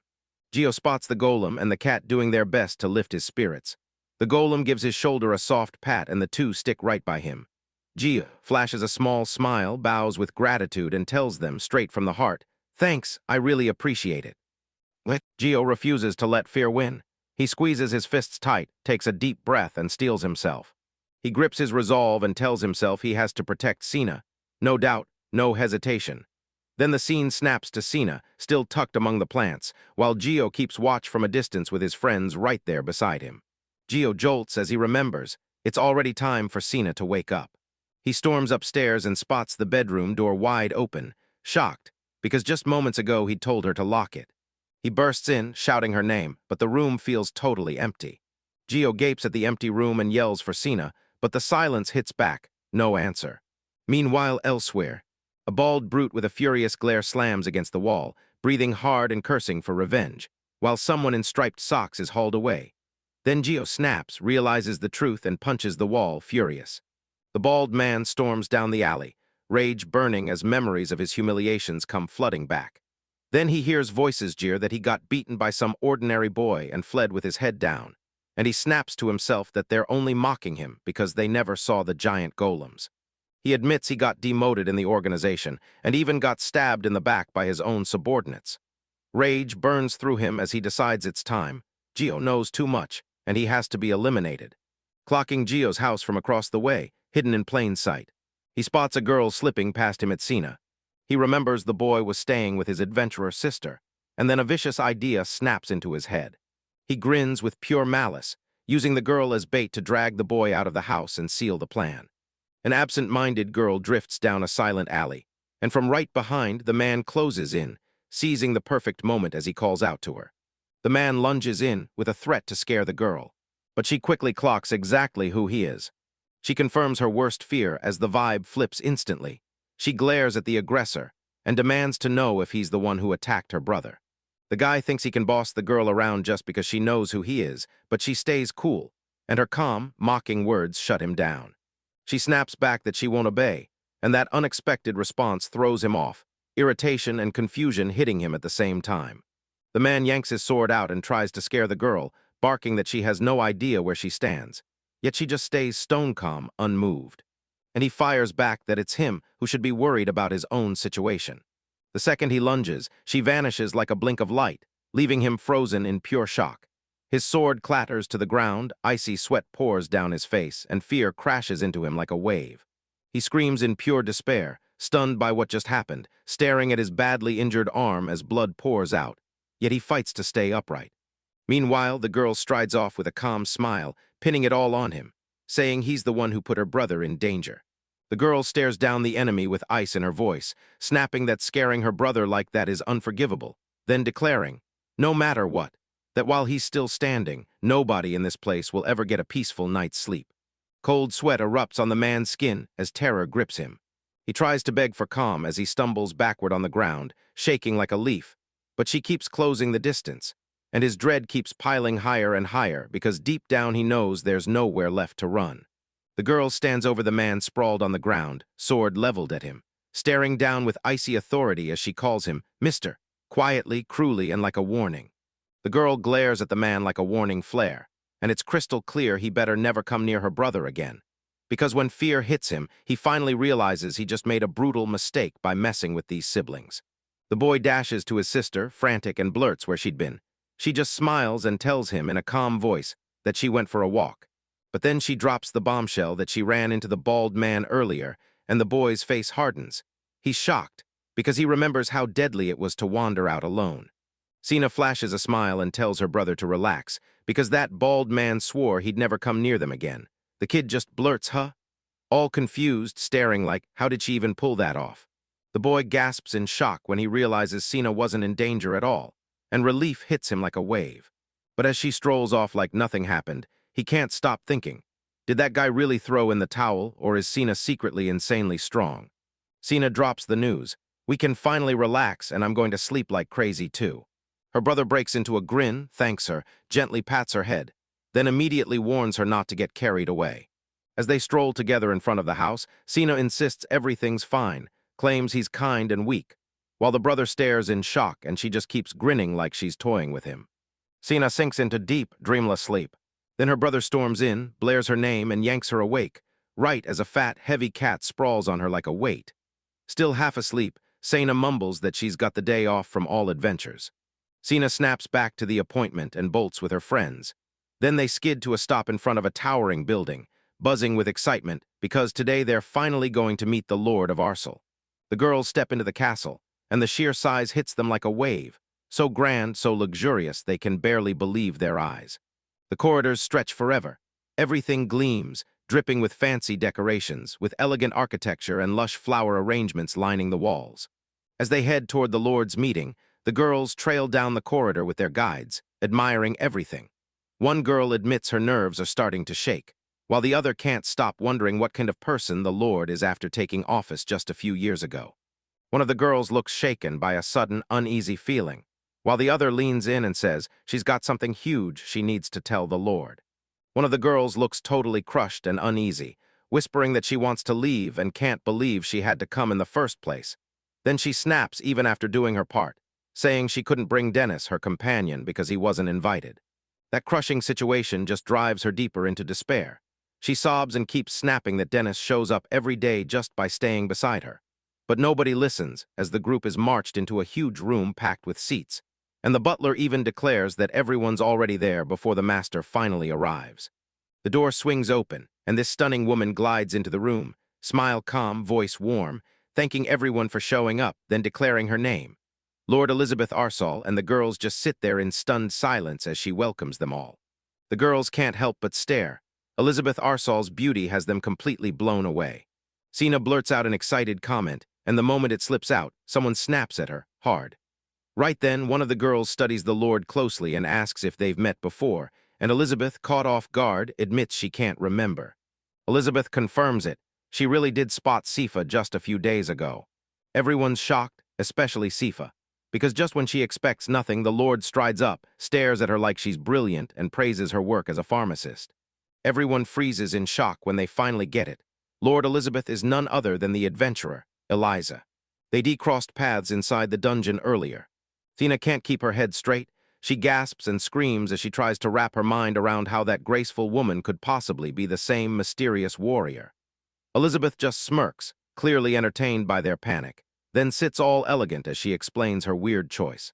If a lord only hides behind paperwork and managing, the body turns weak. So every now and then, she slips out as an adventurer under the name Eliza, totally undercover. She adds that it even pushes the knights to train for real fights.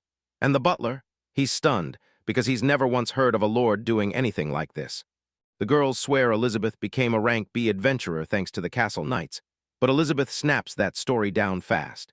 She tells me that when she was younger, she bolted from home and roamed the whole world, and it was out there on that wild journey that she finally climbed up to rank B. Elizabeth admits that she'd rather keep adventuring, but when her older brother died at 30, she had to come home 5 years ago and step into the title of lord. Now she knows she dragged things out too far and apologizes. Elizabeth tells them she brought the whole crew together to say a personal thank you for crushing it in the dungeon, because their wins supercharged the territory's economy. The girls are glowing with joy, honored to be recognized, and Elizabeth can't help but praise them, especially for the way they just conquered the underwater area, which she calls insanely impressive. She grins and tells them she wants the full heroic story told in detail over lunch, clapping like she's already buzzing. Not long after, a grand banquet gets laid out on the table, and everyone's jaws drop at the sheer amount and stunning look of the food, until one of the girls lights up, cheers the feast on, and can't stop praising it. The girls get totally mesmerized by the castle's feast, staring in awe at all the dishes laid out so beautifully. Then Cena's hunger hits and she starts drooling, and her friend scolds her hard. Elizabeth just laughs and reassures them, telling them not to worry at all. Elizabeth cheers that the chefs poured soul and effort into that meal, and says everyone can eat as much as they want. Then the girls burst into cheers and rush to load their plates, thrilled. They take one bite of that meat and immediately go, "Whoa, this is thick as hell." As someone takes the first bite, their face lights up with pure joy and the girls dive in right after, like the flavor just yanked the happiness out of them. One swears the meat is so juicy it practically dissolves in their mouth, and another goes, "That's amazing," while Elizabeth smiles along, amused by how loud and alive their reaction is. Another girl takes a sip of the soup and her eyes light up. She grins, praises it to the fullest, and gushes that the smell and seasoning are absolutely perfect. While they're savoring that fish, one of the girls suddenly clocks the flavor, goes, "Wait, this is pricey as hell at the market," and the taste sparks a flood of memories. Another girl sniffs the fresh, bold ingredients, and it hits her like a memory she can't ignore. One of the girls suddenly looks suspicious about the flavor, quickly hides it, and blurts that everything's perfect, but the castle's lady catches it right away and presses her. So another girl chimes in that the ingredients are absolutely amazing. Then the hostess leans in and drops the secret. She gets those special ingredients straight from a merchant called Poppet.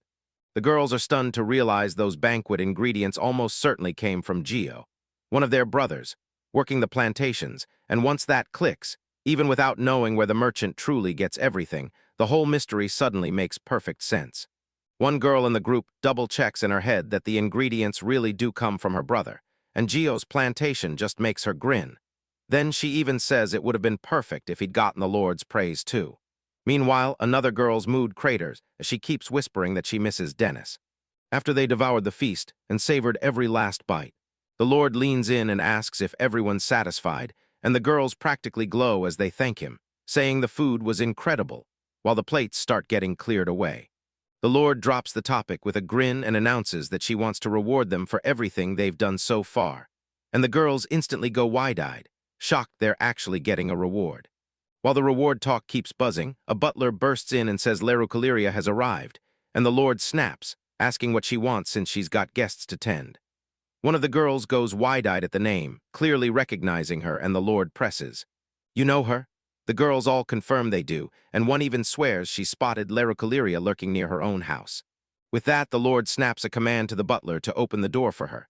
Then, moments later, Lerocaleria strides in and demands to speak with the Lord. Lerocaleria drops to one knee and bows deep before the Lord. He thanks her for saving her father's workshop back then, and the Lord's stunned by the sudden shift in attitude. Lerocaleria bluntly tells him the Lord ordered mithril weapons and used her as the go-between, which is exactly how her family got back on its feet. The Lord is stunned when she learns the weapons she got were forged by Lerocaleria's father, and she gasps, praising the flawless craftsmanship, then admits she's completely satisfied with everything. Lero blurts out that the purchase was just her way of accepting it for intermediate. Then the Lord practically cheers, saying she's got mithril weapons at such a bargain, even if they're worth a fortune to everyone else. Lero drops the real bomb. Lerocaleria was the one who footed it all for that mithril, and right then, she finally steps into the room. "All right, everyone, hello." Lerocaleria bursts in, buzzing with excitement, and confirms, "Yeah, I brought the mithril." The Lord is thrown for a loop, because she didn't even know those weapons were Cifa's family's work. Then it clicks for her. If Lero handed over the mithril, she got nothing back in return. The girls clock it instantly. She's always so secretive, like she's guarding every single detail like it's classified. Lero just flashes a smile and goes SHH, while Cifa suddenly snaps into focus, piecing everything together and sensing the truth. Everyone is stunned, staring at Gio's garden like, wait, it can actually grow mithril. Meanwhile, Lero, like always, claims she only came because she heard the girls got invited, but the Lord's curiosity spikes, and he presses her for the real reason she's here. The Lord fires a question, so which reward did you pick? But everyone stares blankly like it never even crossed their minds. Then Lero snatches the moment and blurts, "I made it just in time, now hear my plan." The girls can't stop wondering what's brewing in her head. So Lero huddles close and whispers her plan, leaving the Lord on edge, clueless about what she's really plotting, while the dark-haired girl feels crushed and completely shut out. Right after that, the girls light up and jump on Luru's plan, calling it an awesome idea. The girls stride up together and declare, in one breath and with eyes locked on him, that they've already picked the reward. So bold it'll leave the Lord hanging on every word, desperate to hear what they chose. Gio braces himself to dig in with the giant cat, staring at the plate like it could be a meal from another world. Nothing like the plain food he used to swallow. And then he can't stop wondering what crazy dishes the castle is really serving. Gio digs in with pure excitement, praising every bite of the simple food, and right then he can't help thinking how insanely lucky the others were to get invited to the castle. He knows Cena tagged along on luck, but the real problem hits harder. Cifa keeps drifting farther away, and with her promotion to rank B, it feels like the gap is widening by the second. Gio hauls his cat back to the garden and starts double-checking every harvest he already pulled. Meanwhile, his little sister bursts in, beaming and yelling that she's back, so he's stunned she's returned again this soon. Gio hears voices he knows. Leroka and Annie are coming. Before they get too close, he shoves his cat Milp into the garden to vanish, because he's still hiding who he is from everyone. Then right on cue, the girls march up to the house. Gio can't believe it. Cifa shows up at his house with the other girls, and before he can even react, she blurts out an apology for arriving without warning. And right away, he blurts out, "Wait, did everyone get invited to the castle too?" Because he can't stop himself from wondering what's going on. Gio's jaw drops when he learns the girls were handed a whole piece of land as a reward. Then the shock hits even harder. when they casually claim they're going to hand him that very land. It's just a dead, empty stretch where nobody lives, yet the way they act leaves him completely stunned.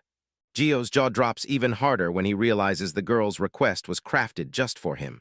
She wants him to use the land to grow his garden, and Luru was the one who came up with it, so everyone backed it up. Still, Gio can't help it. He's confused, and he blurts out why they'd pick something like that for him instead of choosing something for themselves. Gio soaks it all in emotionally as the girls explain that what he got was a real thank you. Because he didn't just help during the adventure, he also saved one of them by rescuing her store and saved the other sister's restaurant too. They wanted to repay him somehow, so they chose to do it with the land. Gio tries to play it down, insisting he only chipped in a bit while they did the real hard work. Before he can finish his sentence, someone cuts in, snatching his focus with a raised finger, then sets the record straight on what they truly mean. Luru snaps that Gio's garden accomplishments can't be spilled to the public. But even so, he absolutely deserves a reward. Annie chimes in that it's how everyone shows they care, so Gio should take it proudly and stop grumbling. Luru grins and says, even though Gio's garden is a secret, it's incredible too. And Gio freezes in total shock when he sees just how real her feelings are, backed by everyone's instant recognition. Gio beams at them with a real smile and says, without missing a beat, that nothing would make him happier than accepting that gift. The girls gaze at him with warm, satisfied smiles, like they've finally gotten what they wanted. Gio bursts out that, yes, he'll put this gift to work right away. Every time he clears a new level, the garden grows too, so more space means more chances to shine. Right then, boom, the cat pops out of nowhere, and with a sharp meow, it instantly hijacks everyone's attention. Gio panics, clocks the cat popping out of nowhere, even though he already told him to hide. Then one of the girls freaks out, swearing it's a snow leopard or some kind of monster, and the whole group is left totally baffled. The girls freeze in shock at the sight of that animal there, stunned and scrambling to figure out why it's in that place at all. Gio, shaking with panic, tries to cool everyone down and blurts out that the creature isn't a threat, it's just his pet, Milk. The animal nuzzles up to him with total trust, and everyone's like, no way, this guy is truly tame. While everyone stared at the giant cat in shock, one girl whispered that it was way too huge to be an ordinary pet. Then someone blurted, so where did he come from? And with a grin, the boy reveals he can actually grow monster eggs with his secret garden, and the whole crowd erupts in shock. As they pace along the walls, the crew starts dissecting Gio's power. Then one person snaps, worried he can mass-produce monsters, like that kind of threat is way too dangerous to ignore. Even when someone rushes in to soothe them, saying Gio would never use that power for anything evil, they still press him to slow down and be extra careful, because they need that garden to stay secret. The group suddenly realizes the Lord's gift of land sits way outside the city walls. They slip into this huge, monster-choked wasteland, and even though it screams danger, they're secretly grateful. An escort means safety, and they thank the Lord for this unused territory being handed over to them. Gio skips along with the crew, buzzing about the land waiting for him, his mind racing with one big question. What kind of place are they sending him to? The group finally bursts into the destination at last. Everyone turns curious, then gasps when they lay eyes on a dead, gloomy land, choked with dead trees, and the girls are left totally stunned and confused. As the crew pushed forward, they finally saw it. This land was really a swamp, and the whole group froze in shock, weirdly crushed by what they'd stumbled into. Earlier, a woman goes straight for the point and asks him if he wants a piece of land. Right then, that's where the whole story begins. She started weighing the land options and laid down the rules, empty, wide open, and totally unused. And Gio and the girls confirmed they'd agreed to all of it.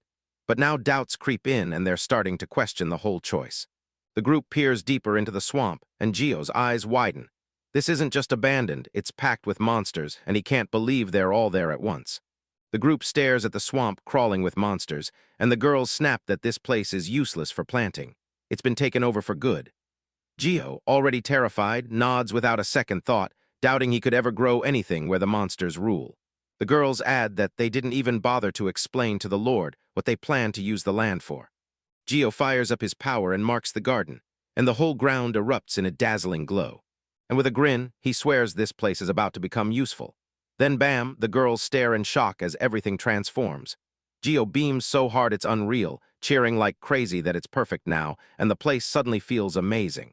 The whole crew can't believe it. The ground flips in seconds and turns into one massive garden, like someone rewrote the world. Gio just shrugs and says he picked a random spot, and somehow it still comes out gigantic. The girls burst out relieved, saying they fretted for nothing, while even the monsters just stand there, utterly stunned by the sudden change. Gio scans his garden data and realizes he's already chewed through over 200,000 square units of land. Yet there's still tons of room left, and now he's itching to figure out what to plant first. But he can't even picture how he'll manage to fill all of it, not really, and when he scans the girls, he silently thanks them. Because this garden only exists because everyone helped. Gio suddenly blurts out an idea and chats excitedly with someone or something that has the girls totally baffled, two of them peeking from a distance like, "Wait, what is he even talking to?" Because they're clueless about what's going on. Monsters come charging in, and one of the girls spots the terrifying truth. They're closing in on their group right for them. She snaps that they're probably furious after losing the territory. Then another girl steps right in front and orders Gio and Leruka to fall back, and Gio waves it off, telling them not to worry about the monsters. Then with a calm snap, he activates an ability called Mega Guardian Creation. And right after that, a gigantic monster crashes into the scene, leaving everyone stunned. The girls freeze in terror and blurt out, "What the heck is that giant creature?" Gio stays cool and tells everyone that since the garden is huge, he'll forge more guardians. Because once they're unleashed, the monsters lurking here get wiped out in the blink of an eye. While the girls stare in stunned silence, Gio powers straight into the next step. He triggers another power, the defensive wall generator, and a solid wall snaps up around the garden, standing guard and blocking every invasion. Gio snaps into action and hides the garden from everyone, sealing it off with his new Hide Garden ability, wrapping the whole place in a magical barrier. Then he spots something even crazier in his powers. He can travel between gardens, and right there, his mind starts racing about what else this skill could unlock. Gio tells them, "Be right back," then instantly fires up his travel between gardens ability right in front of everyone before vanishing without a trace.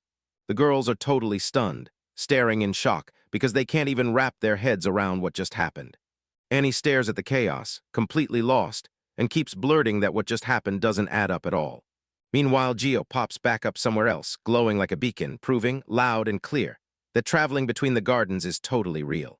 Gio grins in one of his dusty old gardens, confirms he can travel between them all, then immediately grabs the chance to hit the road for food and haul it back to the new land. Meanwhile, his huge cat suddenly shows up and demands milk like it's owed. Gio shrugs it off like it's totally normal, grabs the food, and calls Milk the cat to tag along. Then he pets him, flashes a grin, and hits travel between gardens again, vanishing in a snap with his companion cuddled in his arms. Gio storms back in with milk loaded into the food, and everyone's jaw drops at how fast it all comes together. One of them clocks it right away. The cat has gotten way bigger since last time, and Gio's like, now he can finally zoom around in that huge space. While the girls are still scratching their heads, trying to piece together exactly what he pulled off. Gio tells them he just zipped back home thanks to the shortcut hidden in Garton's power, and the girls are blown away, because it's insanely useful. While the golems slam the last monsters out of the area, Gio watches it all finally click into place and readies himself to keep moving forward. Gio blurts out, super hyped, that since they're here anyway, they might as well cash in and chow down. Then he reveals he hauled a whole load of barbecue stuff, and the girls stare in shock at how much and how wildly different all the food is.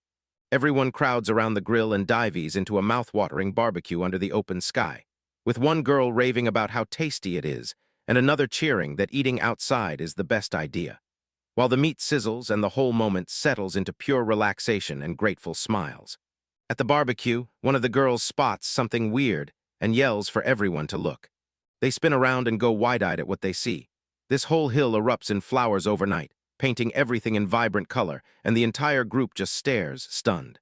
The girls stare in awe at the flower field and gasp, "Did you make this, Gio?" With a shy little smile, he nods and admits it's his way of thanking him for all the help he's been given. Every single person is moved by his gesture, and you can see them thinking, "Wow, that's so kind." Then one girl rushes over, choked up with gratitude, thanking Gio for the flower-filled landscape and calling it absolutely beautiful. The compliment makes him blush, and then, right in the middle of the flowers, Milk erupts into loud, non-stop meowing, stealing everyone's attention like a siren. Gio freezes, stunned by the cat's sudden reaction. Gio darts through the blooms, grinning like he just won something, bragging that he only has this massive garden because everyone pitched in. while the girls smile at him with love as he plays around, carefully telling no one to crush a single flower. Gio makes a clean call, so nobody gets tangled up, and names them straight to the point. The original garden is the first garden, and the newly made one is the second garden. Before he even starts planting in the new land, he snatches a handful of flowers and hands them to Laruka, and her face lights up, surprised and unbelievably happy. Gio stares at the heap of monsters the golem smashed and starts crunching what to do next. Because those swamp monsters barely pay out, and he can't shake the fear that it might not even be worth turning them into materials. As Gio stared into his thoughts, a brand new option popped up on the system's screen, asking if he wanted to absorb the monsters, and it instantly shocked him. Gio decides to try that monster-absorbing option, even though he has zero clue what it's really going to do. The moment he accepts, every body vanishes in a blink. Then the system confirms the monsters are fully absorbed. Gio is stunned as he stares at the empty space, trying to process what just happened, and right after that absorption, he notices the garden level jumps up, unlocking new crops he can cultivate. He realizes the home garden system clocks the magic stones in the monsters' bodies, gulps them all at once. And when he sees it work, he can't help thinking, if he keeps wiping out monsters, the garden will keep leveling up. Gio just lit up with a brilliant idea. Soon enough, he dives into action, sprinkling the garden with a swarm of flying insects, one burst at a time. Then he leans in, counts what's out there, and mutters that he might have unleashed too many at once. Gio spots the truth in the smoke. It's incense that lures monsters, and he didn't just find it on accident, he grabbed it from Marlene's pharmacy. He remembers she came back from the castle looking rough, but somehow still pushed through and handed him the items. Gio swings open the garden's walls, scrambles to get every piece in place, and while the incense still curls through the air and the path is fully cleared, he flat out declares, "Everything's ready. Now we move." Gio spots the monsters closing in and fires the signal. Then the golem surges forward at full power, charging straight into the beasts with zero hesitation. The golem unleashes everything and wipes out the monsters with ruthless, effortless speed. When the chaos finally dies down, Gio doesn't hesitate. He's ready to swallow the creatures' bodies again. Gio throws his hands up in relief when he realizes the absorption worked again, and the garden's level shoots upward. But there's zero time to breathe. Another monster is already charging in, and he's got a fresh plan locked and loaded. Gio lays out his big plan. He wafts incense into the air to lure the monsters in, then uses Golem to mow them all down.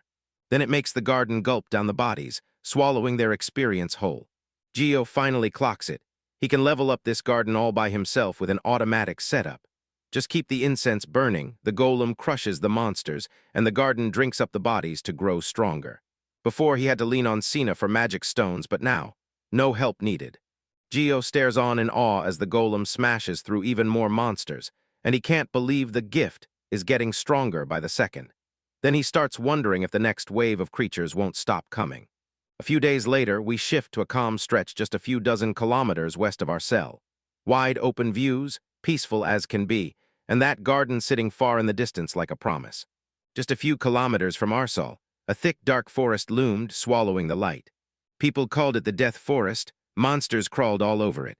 A crew of adventurers huddled around a crackling campfire right at the edge of the forest, soaking in the quiet before the chaos.